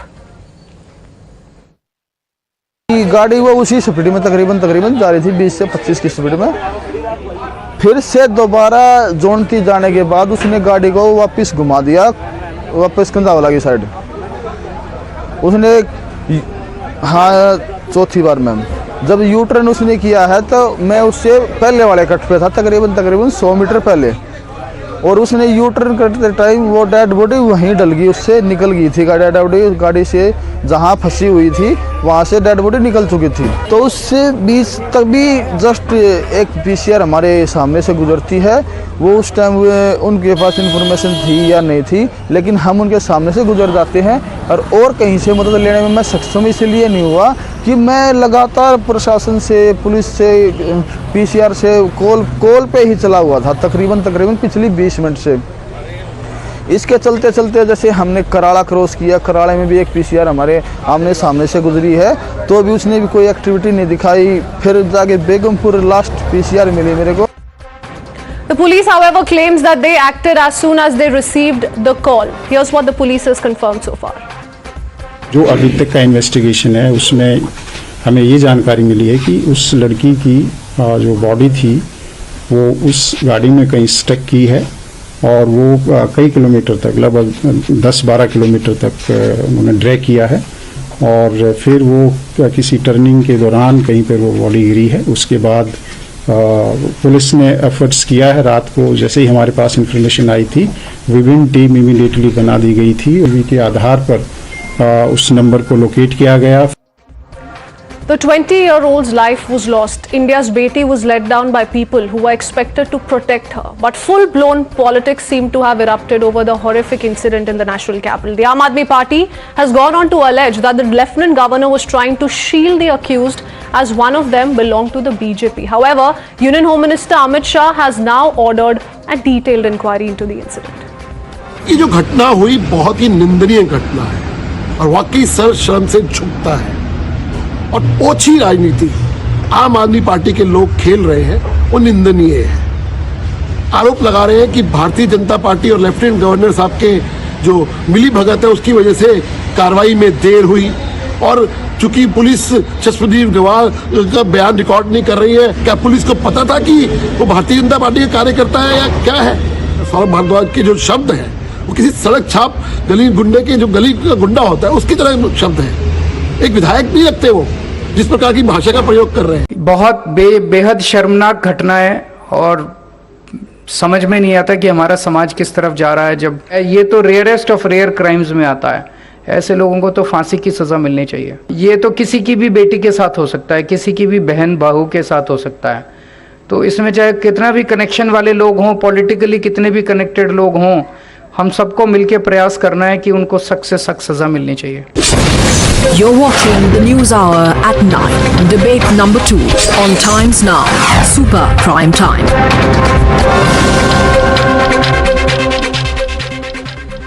Dr. Nagarathna continues to stay on with us. We also have Nigat Abbas, spokesperson BJP. Also with us is Nirbhaya's mother, Ms. Asha Devi, along with political analyst Dr. Akashdeep Muni and political analyst himself, Parvinder Singh Sethi. My first question is to you, Nigat Abbas, because, you know, questions are being asked of the BJP. Questions are being asked of the Lieutenant Governor as well. We saw a full-blown political war of words take place all through today. Protests that broke out outside the Lieutenant Governor's residence, slogans being hurled at the Lieutenant Governor, demands coming in that he step down. There has to be a basic admission of the fact that there was inadequate security on the evening of New Year's at a time when widespread celebrations take place, not just in the national capital, across the country. Here's a woman who was hit by a car, dragged on for kilometers altogether, and despite at least 4 police stations being in the vicinity of that stretch, nobody came to her rescue for at least 40-45 minutes. Yeah, you're right, and the accountability stands clearly of the Delhi police right now. I am not here to defend the Delhi police today because what has happened has literally shaken me. I am shook today. My head is down, and I am really in a big grief. I have no words how to describe the pain of that girl and the family who is just gone. That girl is nowhere in the world anymore, and still what makes me feel disheartened more is that people are still, Aam Aadmi Party is still trying to politicize this. However, I still want to, say here that the accountability is also of the company where this poor girl was working. How dare at the evening of 31st they let that girl alone go home on the scooty when they know that what kind Miss of Nigat Abbas, I beg to differ. People are drunk, I mean, people are in the 21st century, having been a working woman myself, I don't expect to be told that, listen, it's 1 a.m. and you can't now return to your home, you can't now go to your workplace. No, that's not given. Allow me to finish. Allow me to finish. Even when we are on the debates in your studios, and when we finish our debates by 10:30 or probably 11, you guys make sure that we are accompanied by the company's driver and not somebody who's a random driver. Do you not agree with that? Even when you go home, they make sure, the company Times Now makes sure But isn't it up to the system to fix that, ma'am? To create an atmosphere wherein those protocols are not needed anymore? There is a need for that kind of a security arrangement, apparatus in place, because there is so much of a threat that women continue to face in the national capital. My friend, we cannot deny the kind of community we are living in. No, I am not denying from the fact that Delhi police is accountable. Clearly it is, and which is why the LG has ordered clearly that whosoever you find guilty, even if it's a constable, a SHO, DCP, whoever, just suspend them. Okay. Make them feel, you know, if they are guilty, that's fine. LG has all right. One aspect is that the event company she was working for should have ensured that every female employee working in the company for the company going back should be given that kind of a security cover. But despite whether or not she does get a security cover, ma'am, this is completely unacceptable. Questions also being asked as to why strictest of sections were not slapped against the accused. I want Akashdeep Puni to come in. Akashdeep Puni. I am not. Now, Kriswin ji, very good. I applaud my BJP friend who has said that community blame karo, community को blame करो. Law and order तो community का काम है. भाई police की जरूरत ही क्या है इस कंट्री में? हटा दो पुलिस को. Community का काम है policing. Interestingly, I'll come to the facts of the case. The facts of the case are... Maybe you didn't hear that I said the Delhi police is accountable. Likhaji, listen to me. You are a female. Please listen to me. No, this is not right. That you cannot just misquote me on a national television on a prime debate like this. You cannot misquote me saying that I am just blaming the community, but we cannot. Okay, point by point rebuttal, Dr. Akashdeep Puni. Respond to what Ms. Abbas has said. No, the girl is not available. Stick to what she said, sir. Respond to what she said. As a welcoming girl, she is not available. Ms. Abbas, hold on. Let him respond. I'm not blaming the Delhi. Ma'am, please hold on. Accountable. Please hold on. Do not. Dr. Muni. No, I don't want people to misquote me here. It's a very, very serious matter. Dr. Muni. I'll just bring the facts of the case. We all know that throughout the whole world, on the day of New Year, that is 31st December night, you know, police are on their toes because people are on their celebration mode. There is barricading, there is checking. This particular vehicle goes around Delhi with a victim, you know, stuck in the vehicle, and it goes round and round. And then also there is no police vehicle, PCR van gets in touch with them. Interestingly, what happens is that this particular case, when it comes into the police, DCP police says that this is an accident. They slapped 304, which is culpable homicide not amounting to murder. I think in this particular case, the DCP police should resign, because before the investigation, how can anybody presume that this is an accident? The victim had not a shed of cloth on her body. How can you say this? How can you presume things? How can you remove the angle of rape in this particular case? How can you do this? This is gross mismanagement. Okay, Dr. Ranganathan, are you of the same opinion that strictest of sections, toughest of sections were not slapped against the accused? And also details, for example, that have been put out by one of the witness on ground who goes on to say that I personally saw that woman being dragged along for kilometers altogether, reached out to PCR vans, they took my calls but failed to act. Ms. Valya, I have 2 points to make, and I intend to make them quickly, but before I do that, I don't think all of us, me and my fellow panelists, realize just who amongst us is also a fellow panelist. I want to give my time first to Nirmaya's mother, Asha Devi ji, out of respect of immense suffering and this case that really is redolent of that traumatic event that happened 10 years ago. I was trying hard for all of us not to get emotional, but I'll give in to that. I'll let Asha Devi come in. Ma'am, आप जो आज देख रही हैं अंजलि के साथ हुआ, हम नहीं पूछना चाहते कि ये कैसी याद आपके अंदर वापस लेके आता है, ये कैसी मेमोरी आपके पास लेके आता है, पर आपको क्या लगता है इस पूरे हिस्से के बारे में? देखिए, जिस तरह से हमारा समाज और हमारा माहौल है, वो मेमोरी या किसी की दर्द या किसी का तकलीफ से कोई किसी को मायने नहीं रखता कि कितनी तकलीफ होती है। अगर आप कुछ नहीं चाहती हैं तो उस माँ से पूछिएगा कि उस दिन सब लोग जश्न मना रहे हैं, पार्टी कर रहे हैं और उनकी बेटी घर वापस नहीं आई तो वो उनको कैसा लग रहा है। लेकिन मुझे इस केस में पूरा का पूरा इस केस को जो दिल्ली पुलिस है वो खत्म करने के एंगल से जो बयान दिया है कि नहीं एक्सीडेंट हो गया, मुझे तो यही लगता है कि जिस तरह से गाड़ी बार बार आ रही है, घूम रही है, लेकिन उसमें ये तो दिखा नहीं रहा है कि नहीं स्कूटी में जब टक्कर लगी है तो बच्ची कहाँ गिरी है, कैसे कार में फंसी है, ये दिखाया नहीं। दूसरी बात, एक्सीडेंट हुआ, बच्ची को घसीटा गया, लेकिन पुलिस ने कहा कि बच्ची के शरीर पे कपड़ा नहीं था। तो मैं ये कहती हूं कि कपड़ा फट जाएगा लेकिन कहीं तो कपड़ा फंसा रहेगा। अगर गाड़ी में फंस गई, घसीट गई तो कहीं तो कपड़ा फंसा रहेगा, गले में फंसा रहेगा, कमर में फंसा रहेगा।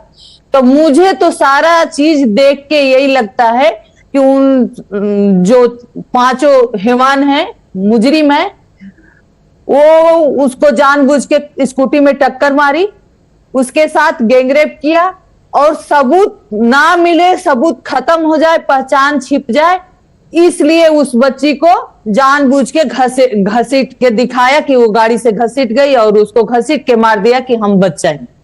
हमें पूरा का पूरा इस केस में यही लग रहा है कि जो भी चीजें सामने आ रही है, कहीं ना कहीं इस पुलिस, दिल्ली पुलिस इस केस को खत्म करने की कोशिश कर रही है और उनका सपोर्ट कर रही है। तो मैं यही कहना चाहूंगी कि जो भी यहाँ पैनल बैठे हैं, आप सब लोग, मीडिया, सरकार से भी हमारी यही गुजारिश है। अभी मैंने देख रही थी न्यूज में कि गृह मंत्रालय ने रिपोर्ट मांगा है, तो मैं यही कहना चाहूंगी कि इस केस में रेप और बलात्कार के एंगल से भी जांच होनी चाहिए, क्योंकि हमें पूरा विश्वास है कि उस बच्ची के साथ गलत हुआ है। तो मैं यही कहूंगी कि चाहे वो किसी पार्टी से हो या नॉर्मल हो या जो भी हो जी, उन्होंने बर्बरता की है, एक बच्ची के साथ बर्बरता की है, एक बच्ची की जान गई है, तो उस परिवार को, उस बच्ची को इंसाफ मिलना चाहिए। इसलिए इस केस में रेप के एंगल से भी जांच होनी चाहिए। जी, हम समझते हैं आशा देवी आप जो कह रही हैं और क्यों कह रही हैं। धन्यवाद हमसे जुड़ने के लिए। Mister Ranganathan, you know, we can't unfortunately quite conclude as yet as to what else could have happened with Anjali, but the fact remains that we can stick to the details that have come to light, and the FIR most shockingly states, while quoting the conversation between the brother-in-law of one of the accused and another person, that the men in the car were under the influence of alcohol, that they were aware that they've hit their car into the scooty, they saw the girl topple, they perhaps even knew that she was being dragged along the car, but they did not stop by, perhaps make sure that they could take her to the hospital. They kept at it, they left her at bay and they fled the spot. Why would the police quick to conclude that, you know, this is an accident, and the accused having said in the beginning that the music in the car was so loud and we didn't even quite figure out that we'd hit into a scooty and this had happened? Why did the police give in to that? Why did they share those details in public domain? No, absolutely, Ms. Walia. Just very quickly, 2 points. Number one, because of the statements by the police and its inaction, I'm afraid I tend to agree with Asha Devi ji as well as Dr. Muni, that a few things have to be set right, because as Dr. Muni said correctly, it was a night where the police was on heightened alert. And as he says, this car with the victim, poor girl, underneath the car being dragged for kilometers, passed through 3 police barricades. How on earth was this whole tragedy not detected by the police? And when you try to answer that question, I'm sure with limited evidence, you tend to, in a very limited way, agree with Asha Devi ji ki when the police did not stop or did not see this happen. Absolutely. Several questions come to light, and those questions being asked to the police, and that's why Nikhil Abbas was also being asked, why is it that this kind of a behavior came in the first place, lax attitude as is being alleged by the Aam Aadmi Party. But Parvinder Singh Sethi, my question is also, why is it being politicized to this an extent? Let the investigations conclude. The Home Ministry has taken note. Why are we jumping to conclusions and already saying that घर से उठा लिया उस लड़की को? ये सब क्यों बयान दे रहे हैं सर हम? नहीं, देखिए, आज इंसानियत शर्मसार है। एक लड़की के साथ उसके इतनी निर्मम हत्या होती है, जब स्कूटी लगी तब भी आवाज आई होगी, लेकिन पुलिस डीसीपी हरिंदर सिंह उसको कहते हैं कि म्यूजिक के शोर में उसको पता नहीं लगा, उसको बचाने का प्रयास करा जा रहा है। लेकिन मैं ये कहना चाहता हूं कि आज की डेट में लोगों को ना पुलिस का डर है ना कानून का डर है। हमारे सिस्टम को ऐसा होना चाहिए कि ये फास्ट ट्रैक इन्वेस्टिगेशन हो।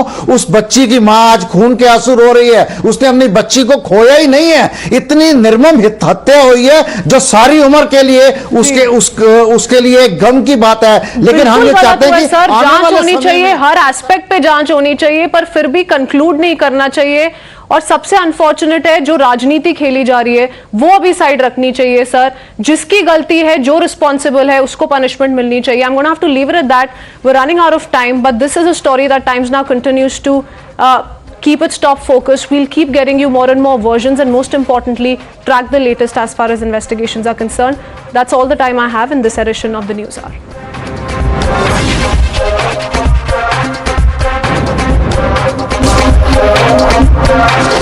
The News Hour at 9 will be right back after the break.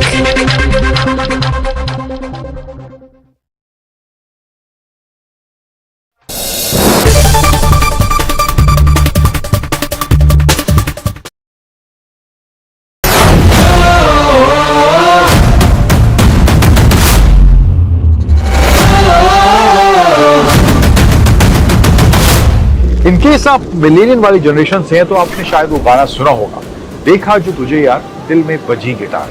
सो कुछ ऐसे अगर आप मूड में हैं तो यहाँ पे ये गिटार की स्ट्रिंग्स टाइप दी गई हैं, एग्जैक्टली स्ट्रिंग्स नहीं है, बट ऐसे कुछ मूड में है तो आप इनका इस्तेमाल उस समय जरूर कर सकते हैं। अब आप समझ गए होंगे कि गाड़ी कौन सी है। हाल ही में इसका लॉन्च हुआ था, ये है BYD की Atto 3, और क्या परफॉर्मेंस, क्या रेंज, क्या डिजाइन, क्या फीचर्स BYD अपने इस इलेक्ट्रिक व्हीकल में दे रहा है, उन सभी के बारे में मैं आपसे बात करने वाला हूं इस वीडियो में। और वीडियो के अंत में हमेशा की तरह बात करेंगे 3 धांसू और 3 नॉट सो धांसू एलिमेंट्स मुझे क्या लगे इस BYD Atto 3 के बारे में। तो चलिए शुरुआत करते हैं।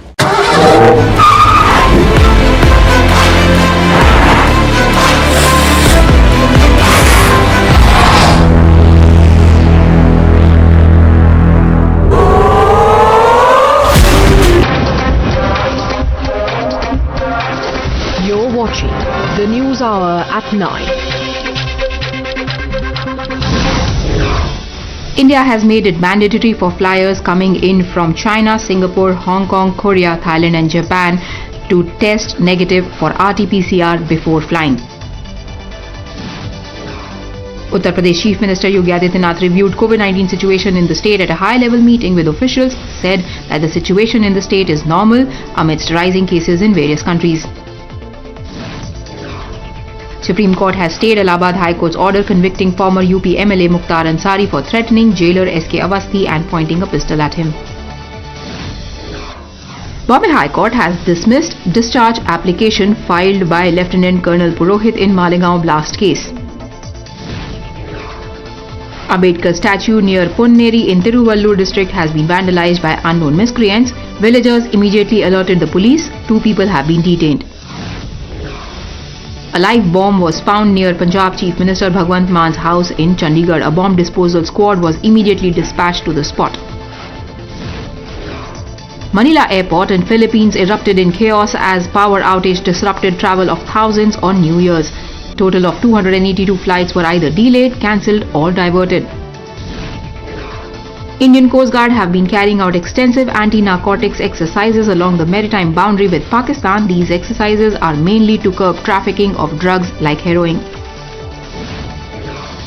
Hyderabad police have put TPCC chief Revant Reddy and several other Congress leaders under house arrest after their call for protest demanding budget released for Gram Panchayats to be utilized by Sarpanchs.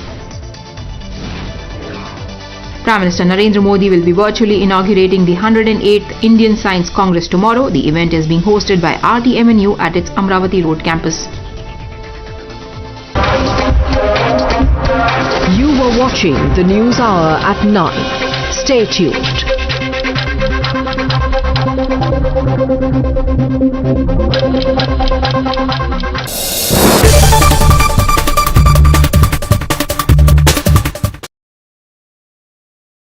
The smartphone category in India is anyway popular, right? उसमें भी जो 20 से 25 हजार वाले smartphones हैं वो और भी ज्यादा पॉपुलर हैं। शायद इसीलिए इन्फिनिक्स ने आज अपना 020 स्मार्टफोन लॉन्च कर दिया है।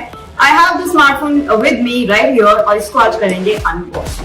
Hi, you're watching Gadget Time. This is me Padmaja and it's time for me to unbox this device और देखते हैं फोन में आपको क्या-क्या कंटेंट्स दिखाई देंगे।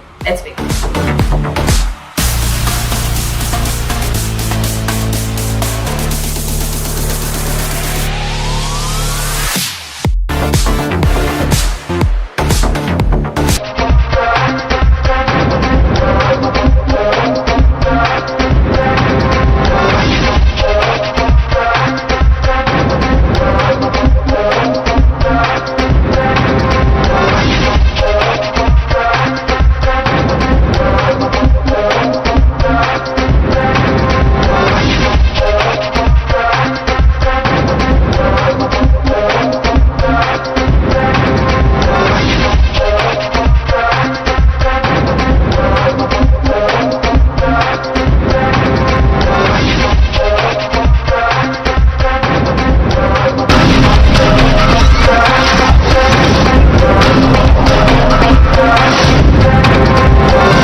Welcome. You are watching the News Hour Agenda. I am Padmaja Joshi. Today the Supreme Court validated the 2016 demonetization decision by the Modi government. A 5-judge constitution bench ruled 4-1 in favor of the move, saying that the central government's order to ban 1,500 rupee notes is valid and the decision-making process could not be faulted just because the centre had initiated the move. Coming as it does on the back of a number of other such setbacks from the top court on issues like the Rafale purchase and the Pegasus spyware, the BJP was quick to allege that there is a deliberate obfuscation and politicization of various decisions carried out by the centre by the Congress. Supreme court ने जो फैसला किया है वो एक बहुत ऐतिहासिक फैसला, उसका हम सम्मान करते हैं और ये फैसला देश हित में है और एक देश हित में किए गए फैसले को कोर्ट ने सही माना है। राहुल गांधी जी से एक सवाल, आपने देश भर में जो कैंपेन किया नोटबंदी के खिलाफ, आप सॉरी बोलेंगे जब सुप्रीम कोर्ट ने इसको सही माना? और जिस तरह से डिमोनेटाइजेशन को लेकर के कंफ्यूजन पैदा करने की, कंट्राडिक्शन पैदा करने की, गुमराह करने की कोशिश कांग्रेस पार्टी हो या अन्य पार्टियों ने की, वो एक बार फिर से एक्सपोज हुई। But Congress and various other opposition parties who for long have attacked the centre for demonetization, calling it badly thought out, calling it a massive misery that was dumped on people because of a stroke of midnight decision that was taken by the government, came back and said that this is not a validation. It's merely the process that has been given the stamp of approval and not the ends that were achieved. In fact, some even said that correct information was not given by the centre to the court at all and another fresh hearing should take place. Others asked who will account for the pain and misery caused to people and the economic cost of demonetization because of loss of jobs and businesses. We all have to respect the judgment, that is a different issue. But I personally feel that it is a monumental blunder, whatever our Prime Minister, former Prime Minister Manmohan Singh has said. I fully stand by it. It has spoiled the economy. It has spoiled the strength of a common man. पर legal procedure के complication जो हुए हैं उसमें तो कुछ supreme court ने अभी तक जितना मैंने देखा है, ये बात तो अपनी जगह कायम है कि इकोनॉमी खत्म हुई, उसके बाद कमजोर पड़ी। क्या क्रॉस बॉर्डर टेररिज्म रुका? जो वादे थे क्या कुछ रुका? जो हार्डशिप हुई थी जनता की वो कुछ कम हुई?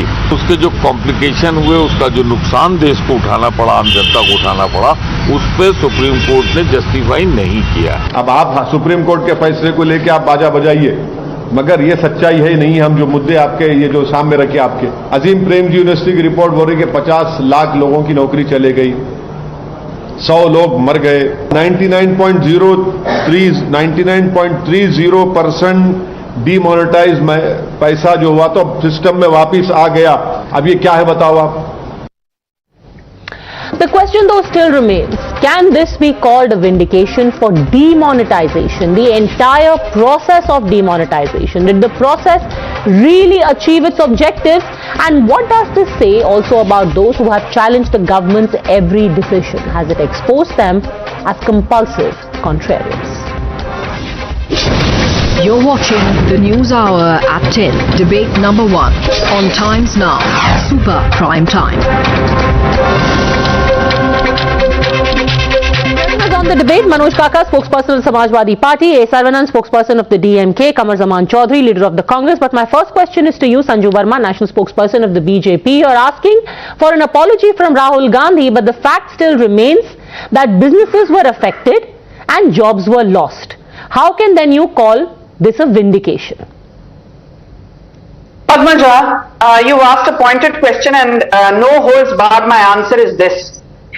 I think apart from the various benefits of demonetization, I will not even get into the fact that it gave a huge boost to digital India. I mean, you are aware, Padmaja, just 1 month before demonetization, it happened on the 8th of November 2016. And in October 2016, the number of UPI trades were only 92,000 trades worth 48 crores. Today, we have 782 crore trades in December 2022 worth how much? 12.2 lakh crore, which is 6% of India's GDP. Kaha 92,000 trades, kaha 7.82 billion trades. Forget digital India. I think the most important aspect and facet of demonetization, and I'm wearing my hat both as an economist and as a politician, but more as an economist, and an unbiased one at that. It was a disruptive innovation. It was unanticipated. The one dissenting comment from the one dissenting judge, Justice Nagarathna. 4 out of 5. 4 out of 5, obviously, yes, you're right. 4 out of 5 said that they upheld the constitutional validity and actually, in more ways than one, legitimized the decision of 8 November 2016. I have this to say, that the biggest benefit of demonetization, apart from the fact that it instilled in people a fear of the law, people realized it makes sense not to have your money stashed under pillowcases and in old steel trunks, but to have it in the banking system. I think one of the biggest benefits is that it formalized the economy. I know economists across the spectrum said that prior to 2016, more than 52%, the figures actually vary, Padmaja, between 40 to 52% of India's economy was an informal one. Now, even if I don't have to be optimistic but conservative, apparently the informal economy has fallen from 52 or 40% to just less than 20% now. And what does that mean? If 20% additional economy which was informal is now within the formal bracket, and if you assume mathematically that the formal economy is taxed at an average rate of 15%, then it means that actually 3% has been added to India's GDP. And if you assume that the formal economy is on an average taxed at 4%, taxed at 20%, then the informal economy coming down from 52% or 40% to 20% means that the entire addition to tax revenues and non-tax revenues has been to the tune of 4% of GDP. To put it simplistically, demonetization has given a boost to digital India, has led to greater formalization of the economy. It has instilled a fear of the law. Okay. And the biggest benefit which no Congressee will talk of, Padmaja. So while you talk about it as an innovative disruptor, here is the thing. Hold on a second. While you have given this whole explanation of how it was an innovative disruptor and it has achieved some ends, the thing is, Kamar Zaman Chaudhary, that the court itself said that whether or not it achieved its ends is not even relevant. Let's take a look at some of the objections that were raised right at the beginning. Now, on the 23rd of November 2016, Mr. Rahul Gandhi said what the Prime Minister has done is the biggest impromptu financial experiment in the world. He did not ask anyone. Nobody knew. This is not the decision of anyone but the Prime Minister. Today the court said no, that is not the case. This wasn't a midnight impromptu decision. Kamar Zaman Chaudhary.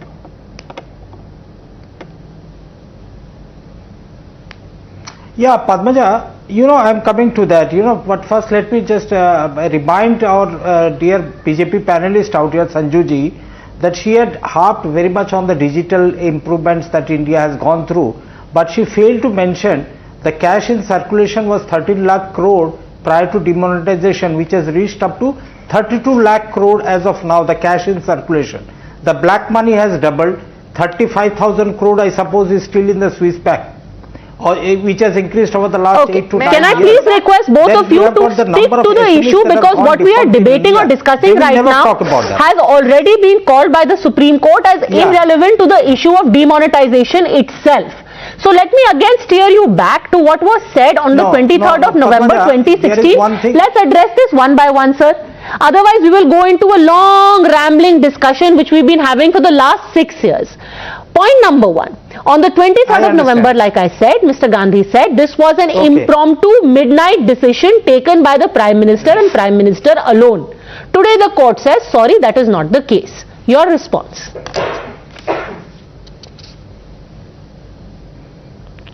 Court always educates on the basis of the data and the facts that the government of India supplies.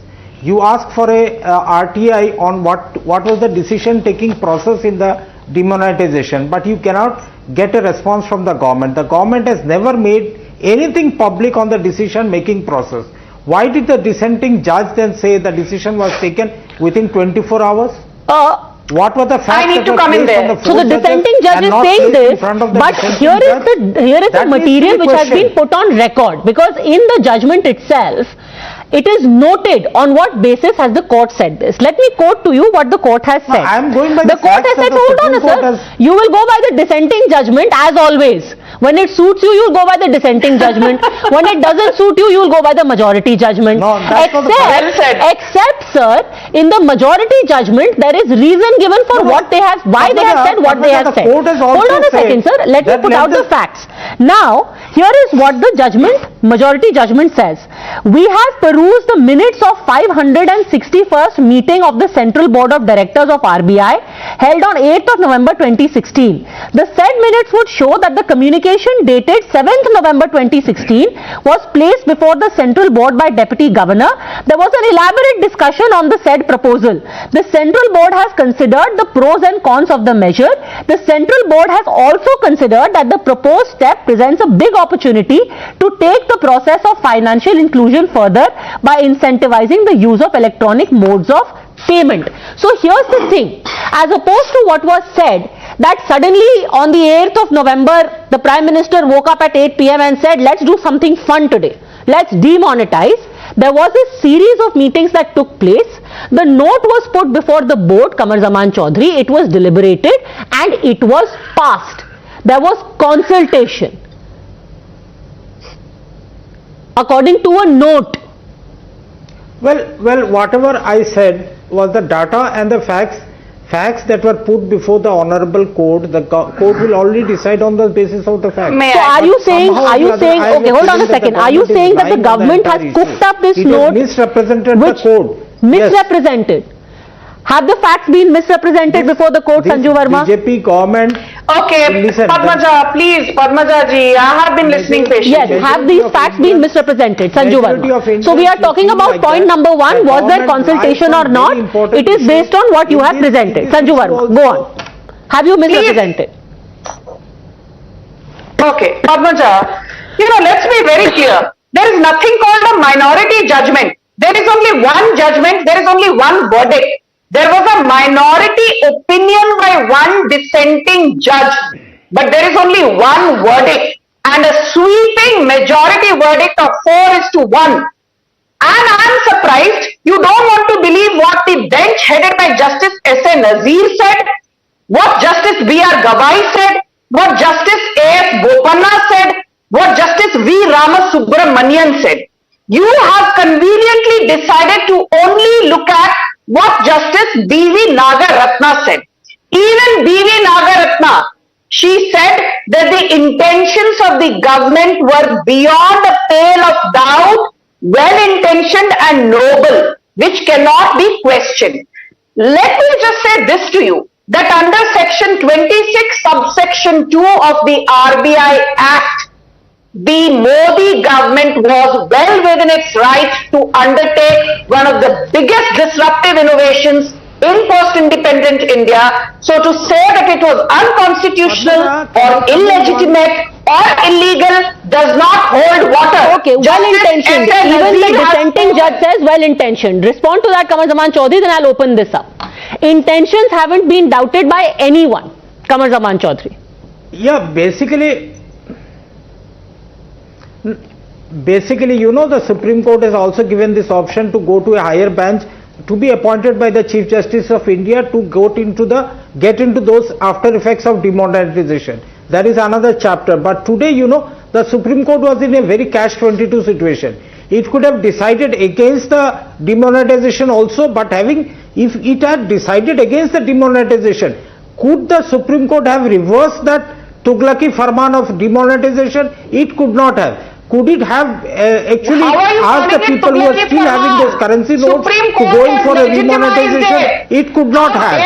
But Sanjeev Verma will conveniently quote the Supreme Court judgment. The Supreme Court judgment was always Hold on a second. I'll give you a chance to respond, ma'am. Hold on a second. The demonetization. Mr. Chaudhary, there is no catch-22 for the Supreme Court. It's a constitution bench.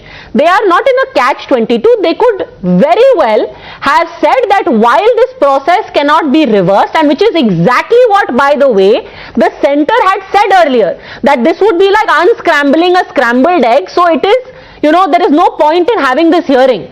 But yet the petitioners pressed ahead and said, nahi, aap suno ye baat. So the court could well have said that the entire process is vitiated. While we cannot roll it back, it is bad in law. However, they decided to go ahead and say there is nothing wrong with the process. Now, point number 1 has been addressed, that it was a considered decision. The second thing, which is about the test of proportionality, and you would know this, Mr. Saravanan, because you are a lawyer. What has the Supreme Court said? Demonetization notification satisfies test of proportionality, which means that the court has assessed that the note ban was the only option to tackle objectives like rooting out fake currency and black money and strengthening the formal economy. They said that the test of proportionality has been passed. Mr. Saravanan. Yeah. Give me 50 days. Burn me alive if I'm wrong. And we are here even after 6 years wondering what an unmitigated disaster demonetization is. It shattered the economy. But sir, are we going to talk about the judgment? When they announced demonetization... See, again, Mr. Saravanan, I request you, let's stick to the judgment. See, the test of proportionality. Yeah, what is test of proportionality? I'm coming there. See, do the ends justify the means? The Supreme Court said yes. The ends justify the means. The means are justified. The Supreme Court could have said that. Yes, Padmaja, the Supreme Court could have said that. But were we able to achieve those objectives? The Supreme Court has never said those objectives have been achieved. That the wisdom of the note ban has been proved successful. We are still suffering. The economy took a deep dive after demonetization. We are yet to recover from that. The MSMEs, the informal sector are totally destroyed. Sir, because of this. again, you are And they doing it coming on a and saying second. that Please, again, we are going off on a economy tangent, has sir. grown. See, Let the me growing of a again digital take you through economy, some of the growing criticism. of a Mr. digital Saravanan. economy is a march of technology. Okay, Mr. Saravanan, this actually was not the question that was asked. The criticism that was leveled at the government and the questions that were asked of the government were as follows. 1. Did you consult anyone or did the PM do it unilaterally? 2. Is this a ham-handed approach because you want to benefit a few of your friends close to you और उनका काला धन को सफेद करना है? The court has found that no, the approach was to bring back money into the formal economy and the means justify the ends. So the criticism was unfounded. Do you agree, Mr. Saravanan? No, Padmaja, it never satisfied any of those conditions. If it had satisfied any of those conditions, even if demonetization was even 0.001% successful, the BJP would have given 100-page advertisements for the last 6 years. The very fact they are only talking about demonetization now shows that it is an utter failure. Okay. It is an utter failure. It is a surgical strike on the Indian economy by the Modi government. Okay, Sanju Verma. It's a surgical strike by the Modi government. Okay, now I will answer with facts, and I did not interrupt Saravanan. Indian economy. Let me please, Padmaja, this is not fair. You have to moderate the debate. I did not interject anybody. I want my Go on, time. answer. Thank you. I will answer with facts, and you can check these facts with the RBI's economic survey and the CSO. These are not facts given by Sanju Verma. What was the GDP growth in financial year 2016-17? In the year in which demonetization was announced, 8.2%. What was it in the next year, financial year 2017-18? 7.2%. What was it in financial year 2018-19? 6.1%. In fact, in the year in which demonetization was announced, at 8.2%, the GDP growth has been the highest ever in the last 8 years of the Modi government's dispensation. Point number 1. Point number 2. The RBI's economic survey says that counterfeit currency reduced by 57%. And terror funding incidents came down by 57%. Point number 3, informal economy, which was 52 or 40% of GDP earlier, came down to 20% or below of GDP, which is a huge achievement. Point number 4, Mr. Saravanan, listen very carefully. How much money came via the income disclosure scheme? 65,000 crore after demonetization was announced. How much came by way of indirect tax leakages which were plugged? 53,000 crore, and these numbers were given then by Arun Jaitley on the floor of the parliament. How much came by way of undisclosed income which had been laundered into foreign banks? 25,000 crore. Addition karna aata hai? 65,000 crore plus 53,000 crore plus 25,000 crore in a single year we recovered 1.43 lakh crore. We recovered 1.43 lakh crore. Okay, quick rebuttal. I want to get in Manoj Kaka then, please. Yes, quick rebuttal, Mr. Saravanan. Yeah. See, in 2021, the amount that was lying in the Swiss bank was around 30,500 crores. Is this also one of the stated above the objects of demonetization? This man has no idea about economics. You talk about 8.2% So, you don't have any idea of the economy, how it is going. 17. See, we are talking, and my earlier spokesperson clearly stated how much money has come into the formal economy, how much cash. And the biggest way you are fighting black money is by bringing 2,000 rupee notes. That is the most harebrained scheme anybody can think of.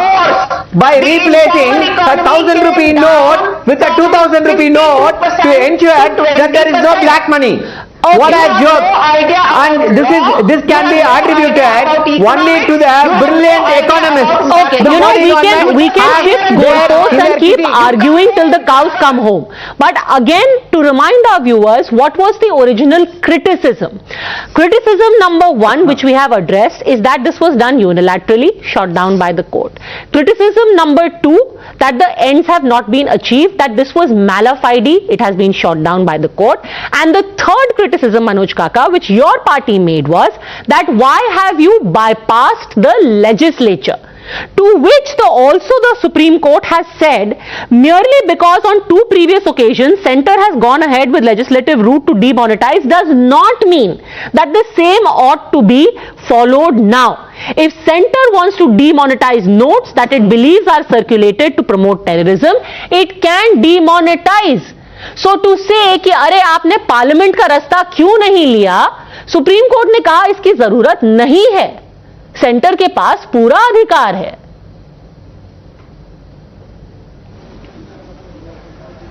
Padmaja, जो बात हमारी party ने कहा और जहां हमारी party के राष्ट्रीय अध्यक्ष जी ने असहमति जताई, उसी बात से उस संविधान पीठ की महिला न्यायमूर्ति वीवी नागरत्ना ने सहमति जताई। उन्होंने भी यही बात कहा अपने निर्णय में कि सरकार को चाहिए था कि वो सदन में प्रस्ताव पास करके तब नोटबंदी करती, और उन्होंने साफ तौर पर, एक महिला न्यायमूर्ति ने कहा कि जो नोटबंदी थी वो गैर कानूनी थी, और जो लक्ष्य के लिए मोदी जी ने भाषण दिया था, क्या वो लक्ष्य हासिल किया?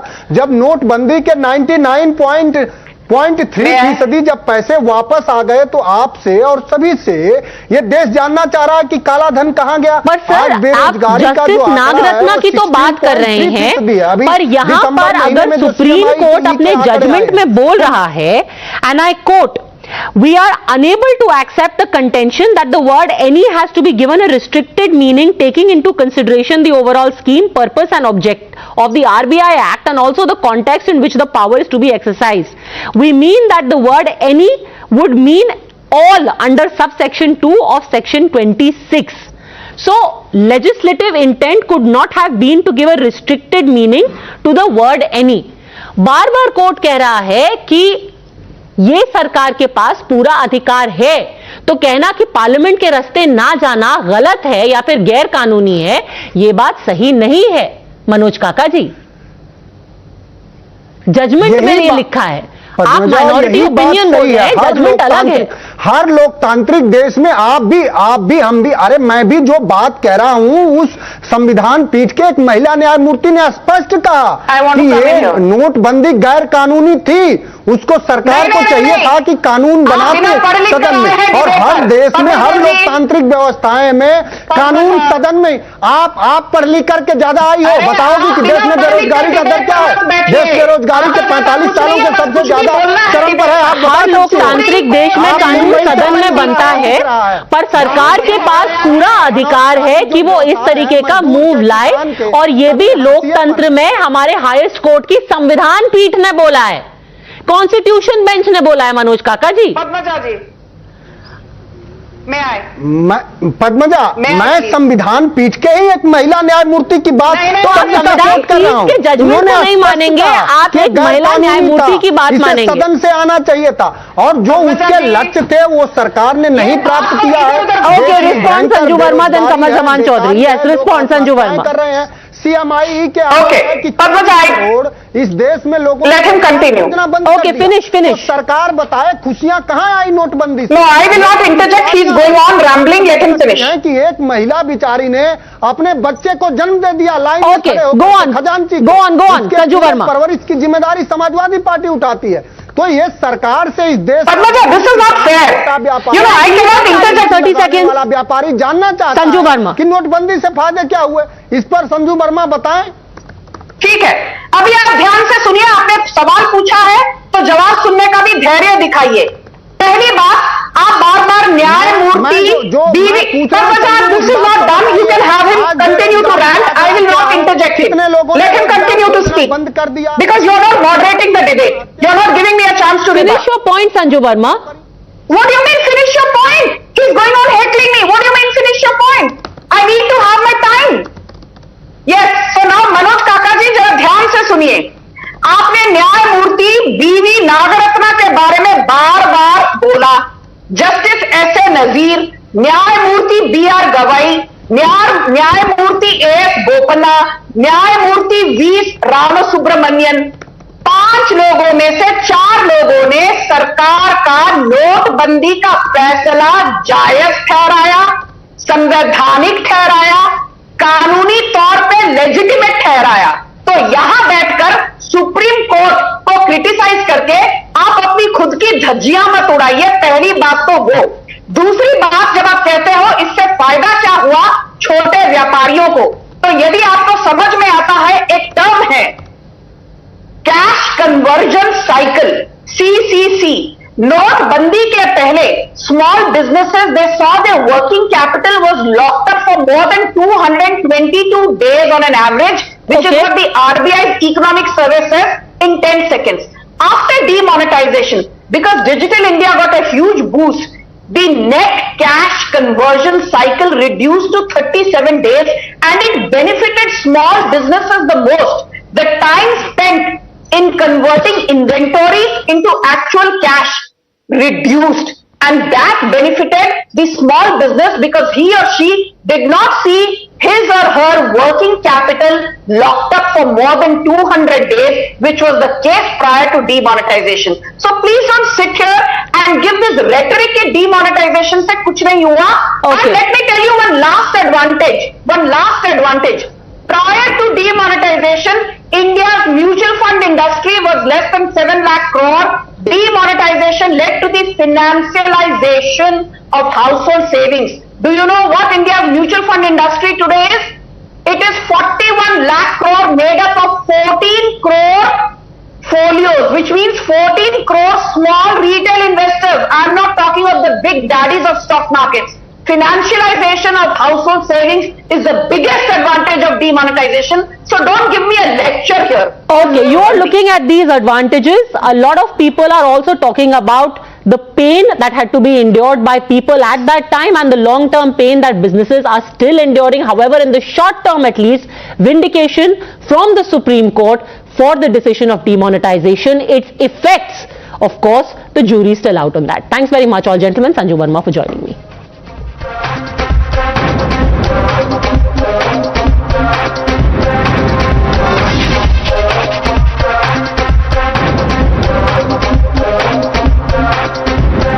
A day after a 20-year-old lady was dragged and mauled by a car for 47 long minutes, spine-chilling details pieced together through CCTV footage, eyewitness accounts and the FIR are now emerging that establish the full horror of that New Year's Eve crime. Details that show how the accused, all allegedly under the influence of alcohol, deliberately dragged the body of the girl for at least 10 to 13 kilometers in outer Delhi. And for about 45 minutes this went on. Even after realizing what they had done, instead of helping her, these 5 men fled the spot and went to their respective homes. How's the case of Sultanpuri road accident has brought shocking details about how the accused had brutally killed the victim. While they were having party inside the car, they had gone to Murthal, and after looking at the crowd, they came back to Delhi. They had food at Piragadi area and they were about to drop Mittal, who was one of the accused in this case.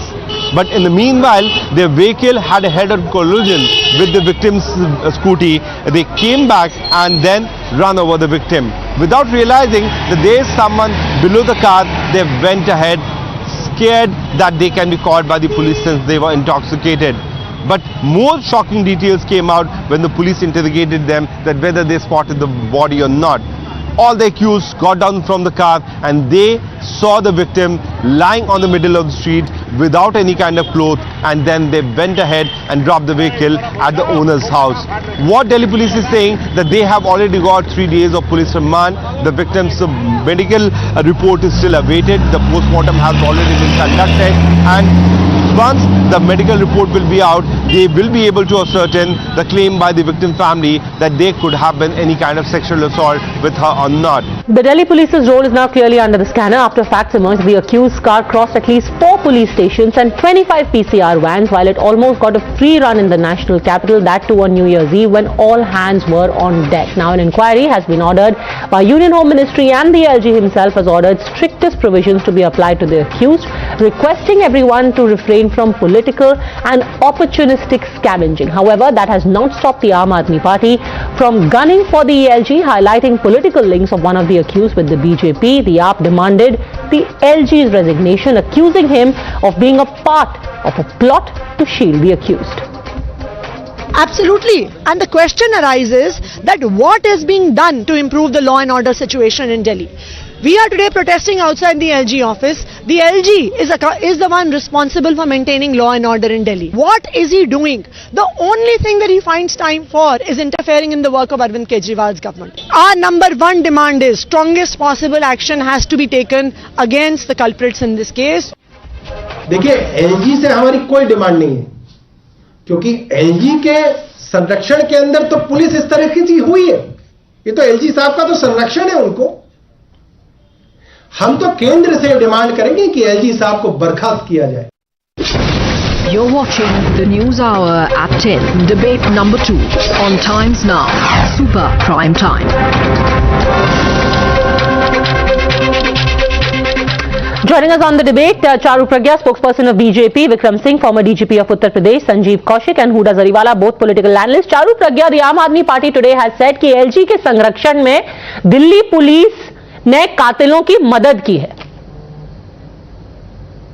So LG should resign. Padmaja, good evening. The horrifying case of a possible rape and definite murder of a young girl has left us all shaken. But what makes me sadder is the kind of politics which is being played over her dead body. Instead of being concerned with the 5 culprits being given the strictest possible punishment in the shortest possible time, what is Aam Aadmi Party doing? Pointing fingers here and there and trying to score political brownie points. Very sad that politics like this must happen over violence against women. It's really, really sad. Let me tell you very quickly, very briefly, that the Honorable Home Minister of our country is personally monitoring this case. All 5 accused are already behind bars. Forensics are active. The family of the deceased is in touch with. Everything is being done, including the LG instructing the Delhi Police Commissioner to make sure that if there were any lapses on the part of the police force, they must be dealt with. It doesn't matter what is the socio-economic standing or the political affiliation of the accused. They will be punished and punished in a very, very strict and swift manner. Please tell me, after this, how can they politicize something as grave as the death of this young girl? Huda Zariwala, politics over dead bodies. Good evening, Padmaja ji. This horrifying incident when the entire world was ushering the new year, we yet again witnessed a Nirbhaya-like case after a decade. I mean, you just mentioned there were 4 police stations, about 25 PCR vans on a night when the entire police force personnel, all sort of security forces are on high alert. How can we yet again witness such a horrific incident? I mean, we are not politicizing the incident. Aam Aadmi Party is asking for nothing short of justice. We are asking the centre, requesting the centre to sack the LG because clearly it is a lapse from the side of the police personnel. This is nothing but the negligence on the part of the Delhi police. So, a young girl, I mean, this was a girl who was... So let me ask you this, ma'am. The police has messed up without a doubt. It's very strange, Huda Zariwala. You sat here when there was an attack on the intelligence headquarters of the Punjab police. An RPG attack on the intelligence headquarters of the Punjab police just 6 months ago. Leave alone the Home Minister of the state, even the police chief did not get sacked. And today you are saying that the LG should resign because of a horrible, terrible mistake that was made by the Delhi police. Yes, heads should roll in the Delhi police without a doubt. But the question is the concern for justice or is it for leveling scores with the LG? Because the LG is a thorn in your flesh. Absolutely, this is about getting justice for the young girl.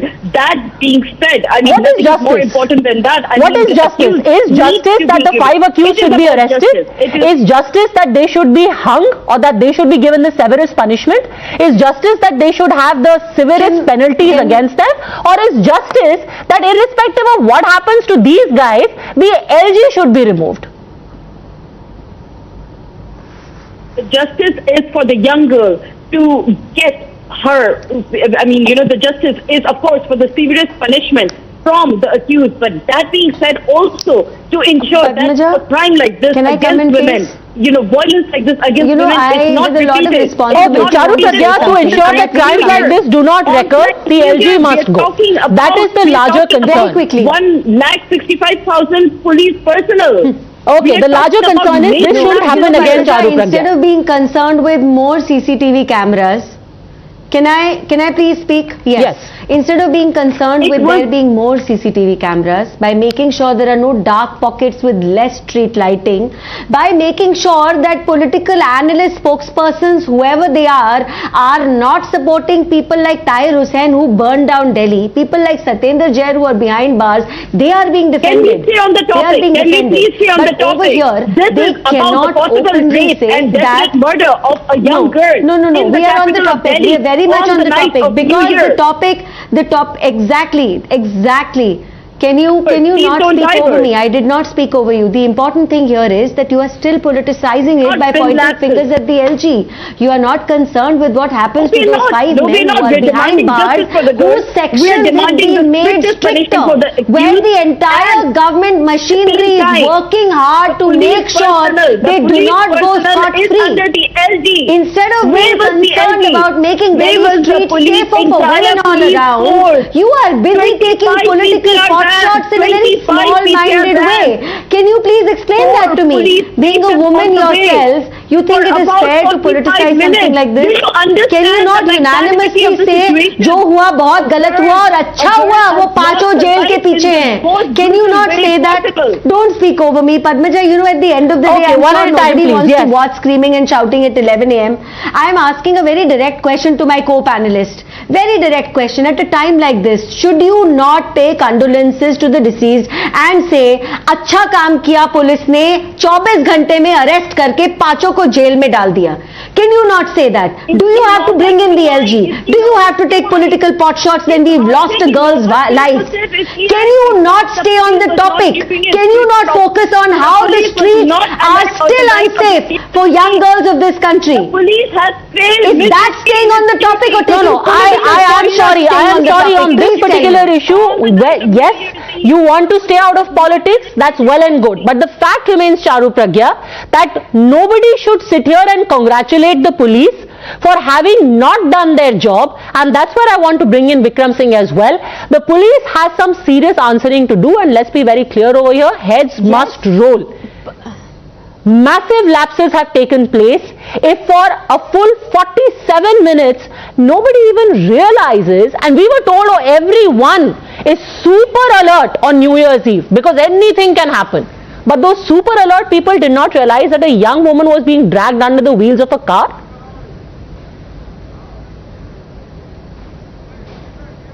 Yes, Padmaja, you are absolutely right. The Delhi police claimed that Delhi would be invincible on the New Year's Eve and there'd be intensive patrolling, picketing and security proceedings against the bad characters. Nothing like this seems to have happened because, as you very rightly mentioned in your opening remarks, 4 police stations, 25 patrol cars, the jurisdiction was crossed and yet nobody intervened. And to top it all, Dahiya, who phoned the police almost on 22 occasions, did not get a single response from the police. He also was not asked to come to the police station, and also the version given by the deceased mother to incorporate the sections of rape and murder were not done, and now today they said that they will be incorporating it after tomorrow's post-mortem reports are out. This is even a bigger blunder. The police have a protocol to follow, and that the protocol is that you should not speak out of turn, should not give the impression that you are on the side of somebody. And in this case, the policemen, whatever they spoke, firstly, they were not authorized by the government or by the police commissioner. They said that there is no rape.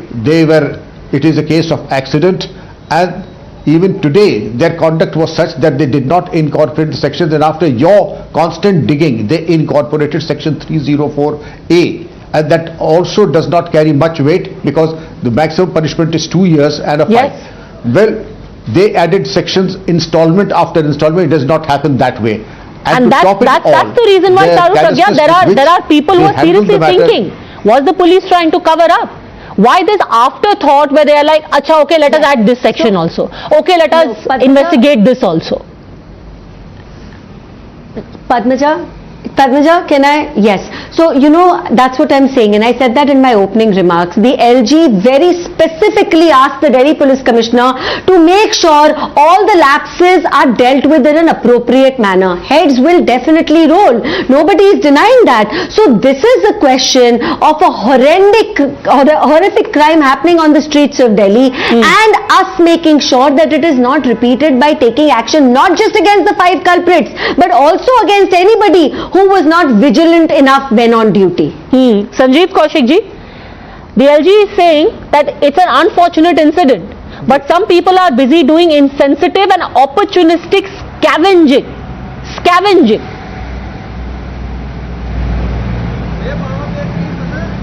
Padmaja, कोई सवाल खड़े नहीं किए जाते यदि Delhi police के जो कल के वर्जन थे आज यदि मेल खाते, या फिर एक दिन बाद में देश के गृह मंत्री और एलजी साहब की यदि नीति टूटी है तो निश्चित तौर पे कई सवाल इसी से पैदा होते हैं।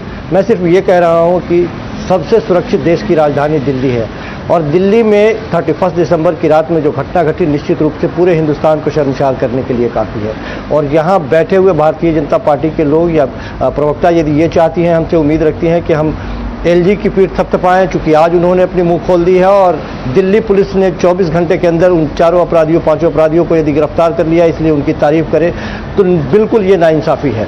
मैं पूछता हूं लगातार ये सवाल, मैं क्या पूरे दिल्ली की जनता और देश की जनता ये जानना चाहती है कि किन परिस्थितियों में जो स्टेटमेंट कल दिल्ली पुलिस दे रही थी आज वो बदलती हुई दिखाई दे रही है। यदि सड़कों पर दिल्ली की जनता नहीं होती, यदि we are concerned about the safety of women in the longer run, not just one case, नहीं करा जा रहा है। एंड आप क्या बोलना चाह रहे हैं कि एलजी ने अपना काम नहीं किया है? This is politicising it. नहीं, आप लगातार डिफेंड करने का प्रयास कर रही हैं। Is LG an investigator? क्या ये बेहतर नहीं होता? एक बार में आप मुझे बताइए, LG क्या एक फोरेंसिक्स टीम का मेंबर है? नहीं, मैं आपसे बिल्कुल साफ पूछ रही हूँ, क्या हमारे एलजी पुलिस वाले हैं या फोरेंसिक टीम के मेंबर हैं या फिर डॉक्टर हैं जो पोस्टमार्टम कंडक्ट कर रहे हैं? संजीव कौशिक जी, बिल्कुल सही बात कह रहे हैं कि दिल्ली पुलिस से गलतियां हुई हैं। दिल्ली पुलिस को आप ये भी कहिए कि कवर अप करने की कोशिश की, उनके लैप्सेस हैं, फिर भी आपको ये अजीब नहीं लगता कि थ्रू द डे किसी ने भी दिल्ली पुलिस के इस्तीफे नहीं मांगे, पर इस्तीफा मांगा गया एलजी का? क्यों? क्योंकि वहां पे आपको राजनीतिक अपने जो वो है वो सीधा करना था, उल्लू सीधा करना है वहां पे। किसके अधीन? ये दिल्ली पुलिस किसके अधीन आती है? हम दिल्ली पुलिस से सवाल करें तो किससे सवाल करें? अगर ये बात सच है तो सर, जब से पंजाब में सरकार आई है आम आदमी पार्टी की, तो कम से कम 4 ऐसे इंसिडेंट हो चुके हैं, from a court room blast to recovery of explosive. आज तो चीफ मिनिस्टर के घर के बाहर लाइव कार्ट्रिज मिली है सर, चीफ मिनिस्टर के घर के बाहर। तब तो कहा जाए कि वहां की सरकार को बर्खास्त कर दिया जाए, अगर यही आपका लॉजिक है तो। पद्मजा, आप ही का लॉजिक इस्तेमाल कर रही हूं सर। दिल्ली पुलिस के ऊपर सवाल खड़े किए जा रहे हैं तो इन लोग नहीं, जब दिल्ली पुलिस के ऊपर सवाल खड़े किए जा रहे हैं तो उसके कुछ न कुछ कारण तो है ना। दिल्ली धू करके जलती रही, दिल्ली पुलिस अपने हाथों पे हाथ रख के बैठी रही और गृह मंत्रालय ने आदेश नहीं दिया। तो बेशक उनके ऊपर एक्शन होना चाहिए, देखा लोगों ने। पर आप एक्शन चाहते हैं या आप पॉलिटिकल यहाँ पर अपना उल्लू सीधा करना चाहते हैं? वो जेएनयू में नहीं जाती है, लेकिन बगैर पूछे वो जामिया में घुस जाती है। तो दिल्ली नहीं, मैं दिल्ली पुलिस के काम काज करने के जो तरीके हैं निश्चित तौर पे उससे सवाल खड़े किए जाएंगे और उससे पूछे जाएंगे कि आखिर किस प्रेशर में वो काम कर रही है। विक्रम सिंह, भारतीय जनता पार्टी की बात हो रही है, Delhi police whatever lapses are there are under instruction from the government. Vikram Singh, obviously not, this is a lapse, departmental lapse. और कौशिक जी, आपके इत्तला के लिए मैं निवेदन करना चाहूंगा, किसी प्रशासनिक चूक में उत्तरदायित्व निर्धारित किया जाता है, रिस्पॉन्सिबिलिटी इज फिक्स्ड, और जो उत्तरदायी होता है प्रशासनिक में, constable, sub inspector, inspector, ACP, DCP, उसके विरुद्ध कार्रवाई होनी चाहिए। ये नहीं कि सब टॉप मोस्ट लेवल पे कहते हैं कि साहब वो चीफ मिनिस्टर को या लेफ्टिनेंट गवर्नर को बर्खास्त कर दे या उनको हटा दे। ये औचित्यपूर्ण नहीं है, क्योंकि दिल्ली ऐसे शहर में लैप्सेस होते हैं, लेकिन जिसने लैप्स किए हैं उसके ऊपर का यही न्यायोचित है, यही प्रक्रिया है। But Pragya ji, my advice to you would be to ensure that action on the basis of prima facie lapses should be taken in the first 24 hours. Beyond that, the matter is diluted and the impact is lost. It should be like a whiplash of a whip. Otherwise, there is no impact if it is punishment is given after a couple of months. Absolutely. Here is a family that has lost their only bread earner, a young woman Absolutely, sir. who got out of her Absolutely. house to try and make a life for herself and for her family. This is the least that the country can do for them to ensure that not just her culprits rot behind bars, but that those who were sleeping at the wheel should also be made to pay for what they didn't do. Thanks very much, both gentlemen, Huda Zariwala, Charu Pragya, for joining me.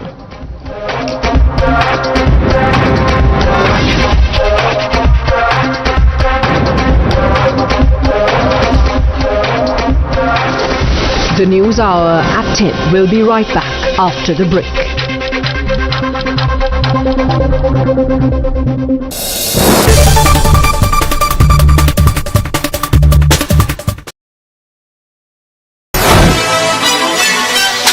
Let's get it started, yeah, you know it's game time. Ain't no excuses tolerated while you can't grind. It's like you're on the job, you know that team. Hello everyone, ये है बजाज की नई Pulsar P150. In case you wondering 150 already मौजूद है, तो इस P version को लाने का कारण क्या है, मतलब क्या है? सो कारण बहुत सारे हैं, डिजाइन को लेकर, फीचर्स को लेकर और कुछ हद तक परफॉर्मेंस को लेकर भी इस P वर्जन में बदलाव देखने को मिलते हैं. तो क्या है वो सारे बदलाव इस नई पल्सर P150 में, उन सभी के बारे में मैं आप You're watching the News Hour at 10.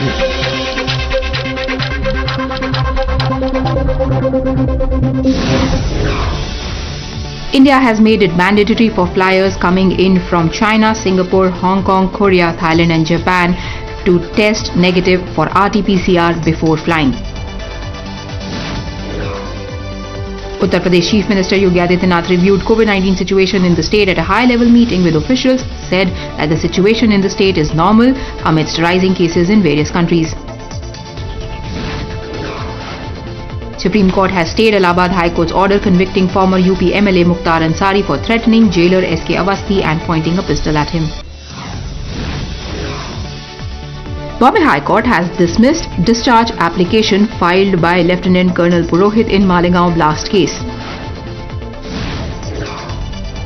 Ambedkar statue near Ponneri in Tiruvallur district has been vandalized by unknown miscreants. Villagers immediately alerted the police. 2 people have been detained.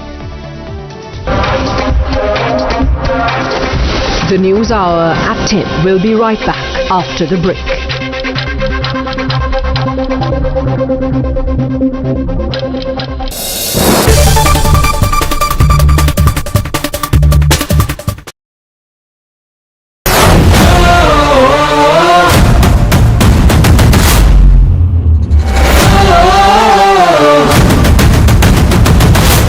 In case आप मिलेनियन वाली जनरेशन से हैं तो आपने शायद वो गाना सुना होगा, देखा जो तुझे यार दिल में बजी गिटार. सो कुछ ऐसे अगर आप मूड में हैं तो यहाँ पे ये गिटार की स्ट्रिंग्स टाइप दी गई हैं. एग्जैक्टली स्ट्रिंग्स नहीं है, बट ऐसे कुछ मूड में है तो आप इनका इस्तेमाल उस समय जरूर कर सकते हैं. अब आप समझ गए होंगे कि गाड़ी कौन सी है.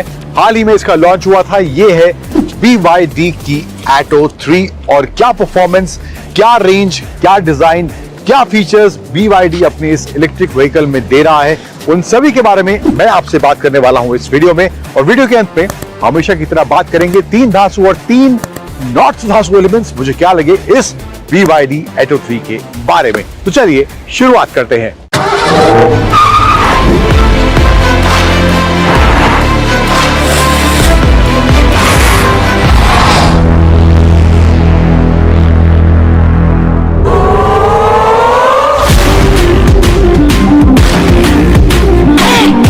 तो शुरुआत कर लेते हैं इस Atto 3 के डिजाइन वाले एस्पेक्ट से. तो फ्रंट में BYD का कहना है ये गाड़ी का डिजाइन जो है ओवरऑल ड्रैगन इंस्पायर्ड है, चाइनीज ब्रांड है, तो कुछ वैसा ही एसेंस BYD कह रही है हमने इस गाड़ी के डिजाइन और स्टाइलिंग में देने की कोशिश करी है. हालांकि ड्रैगन इंस्पायर्ड तो मुझे फ्रंट ज्यादा नहीं लग रहा है, बट फिर भी यहाँ पे सेंटर में बड़ा सा BYD का लोगो है, क्रोम का एलिमेंट दिया गया है थ्रू आउट जो जाता है इसके फ्रंट हेडलाइट के ऊपर से सेंटर तक. एंड हेडलाइट जो है क्रिस्टल LED कॉम्बिनेशन लाइट्स यहाँ पर इसमें देखने को मिल रही है. एंड DRL देख रहे हैं, देखने में खूबसूरत ही काफी लग रहा है. इसका फ्रंट जो लाइट का सेक्शन है काफी स्लीक कॉम्पैक्ट इसका हेडलाइट का डिजाइन लग रहा है. एंड जो टर्न इंडिकेटर्स हैं वो भी इसके DRL में ही इंटीग्रेटेड हैं. तो यहाँ पे जब इसको टर्न इंडिकेटर ऑन होंगे तो ये DRL टर्न इंडिकेटर का काम भी करेगा. इसके अलावा इलेक्ट्रिक गाड़ी है तो फ्रंट में कुछ यहाँ पे इवेंट वगैरह देखने को नहीं मिलेगा, ऑब्वियस है। एंड इसमें जो है ADAS लेवल 2 के फीचर्स देख सकते हैं आप, यहाँ सेंसर्स वगैरह, रेडार वगैरह यहाँ पे इसमें देखने को मिल रहा है। एंड 360 डिग्री कैमरा यहाँ पर इस BYD की Atto 3 में इधर दिया गया है। साइड प्रोफाइल पे आए तो यहाँ पर जो टायर्स इसमें दिए गए हैं वो हैं 18 इंच के 215 सेक्शन के टायर्स दिए गए हैं। एंड यहाँ पे जो डिजाइन है एलॉयस का, ये भी थोड़ा स्पोर्टी स्टाइलिश देखने में जरूर लग रहा है। BYD का हब यहाँ पे सेंटर में दिया गया है व्हील में। एंड ओवरऑल जो यहाँ पे डिजाइन है, यहाँ पे क्लैडिंग थ्रू आउट जाती हुई आपको पीछे तक इसमें देखने को मिलेगी। BYD डिजाइन की बैजिंग यहाँ दी गई है क्रोम में। यहाँ पे जो है इसका ये चार्जिंग सॉकेट है। एंड इसका जो चार्जिंग सॉकेट है वो आप एक्सटर्नल पावर कहीं आपको देनी है, छोटा मोटा कुछ आपको कॉफी मशीन टाइप, छोटा मोटा फ्रिज आपको यहाँ पे इससे एक्टिवेट करना है, इलेक्ट्रिसिटी देनी है वहां पे, तो उसका इस्तेमाल इस तरह से भी करा जा सकता है। तो ये एक ऑप्शन BYD ने इस Atto 3 में दिया है। इन साइड प्रोफाइल में क्रोम का एलिमेंट थ्रू आउट इसके विंडोज के आसपास। एंड यहाँ पर थोड़ा ये सिल्वर टच इसके रूफ रेल में इधर देखने को मिल रहा है। डोर हैंडल्स जो हैं बॉडी कलर्ड है। एंड ORVM जो है इसमें जो है हीटेड का भी ऑप्शन दिया गया है, तो हीटेड ORVMs है। एंड ब्लाइंड स्पॉट मॉनिटरिंग के फीचर्स ऑब्वियसली यहाँ देखने को मिलेंगे क्योंकि ADAS लेवल 2 के सेफ्टी फीचर्स इसमें दिए गए हैं। एंड नीचे डोर्स में भी थोड़ा ब्लैक और ये बॉडी कलर कॉम्बिनेशन इसके डोर्स में नीचे देखने को मिल रहा है। साइड से डिजाइन में कहूँ बहुत ज्यादा फ्यूचरिस्टिक नहीं लग रहा, बट ओवरऑल देखने में अच्छा जरूर लग रहा है।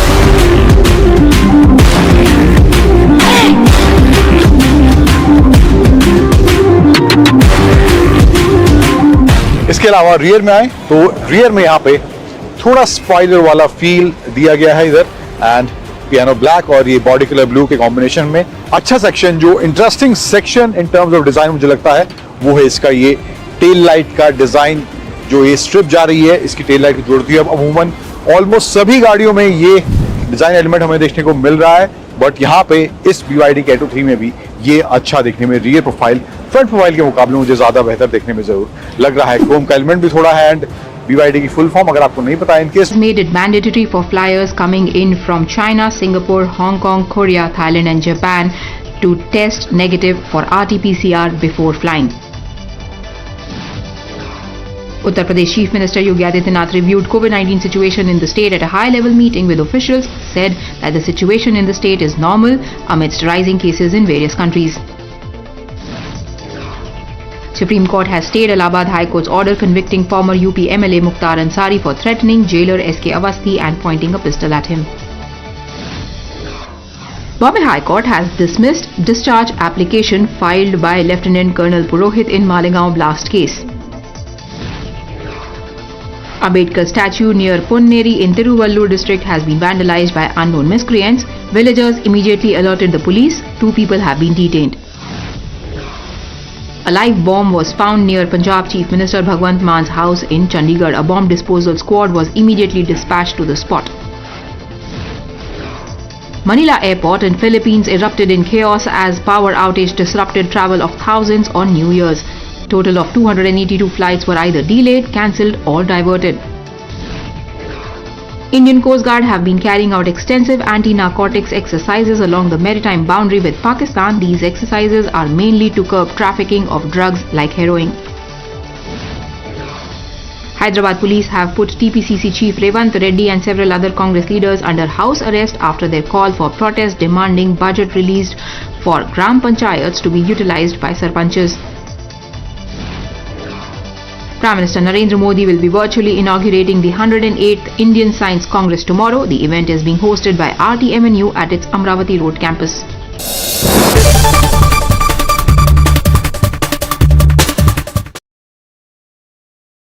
The smartphone category in India is anyway popular, right? उसमें भी जो 20 से 25 हजार वाले स्मार्टफोन्स हैं वो और भी ज्यादा पॉपुलर हैं। शायद इसीलिए इन्फिनिक्स ने आज अपना 020 स्मार्टफोन लॉन्च कर दिया है। I have the smartphone with me right here और इसको आज करेंगे unbox. Hi, you're watching Gadget Time. This is me, Padmaja, and it's time for me to unbox this device और देखते हैं फोन में आपको क्या-क्या contents दिखाई देंगे। Let's begin.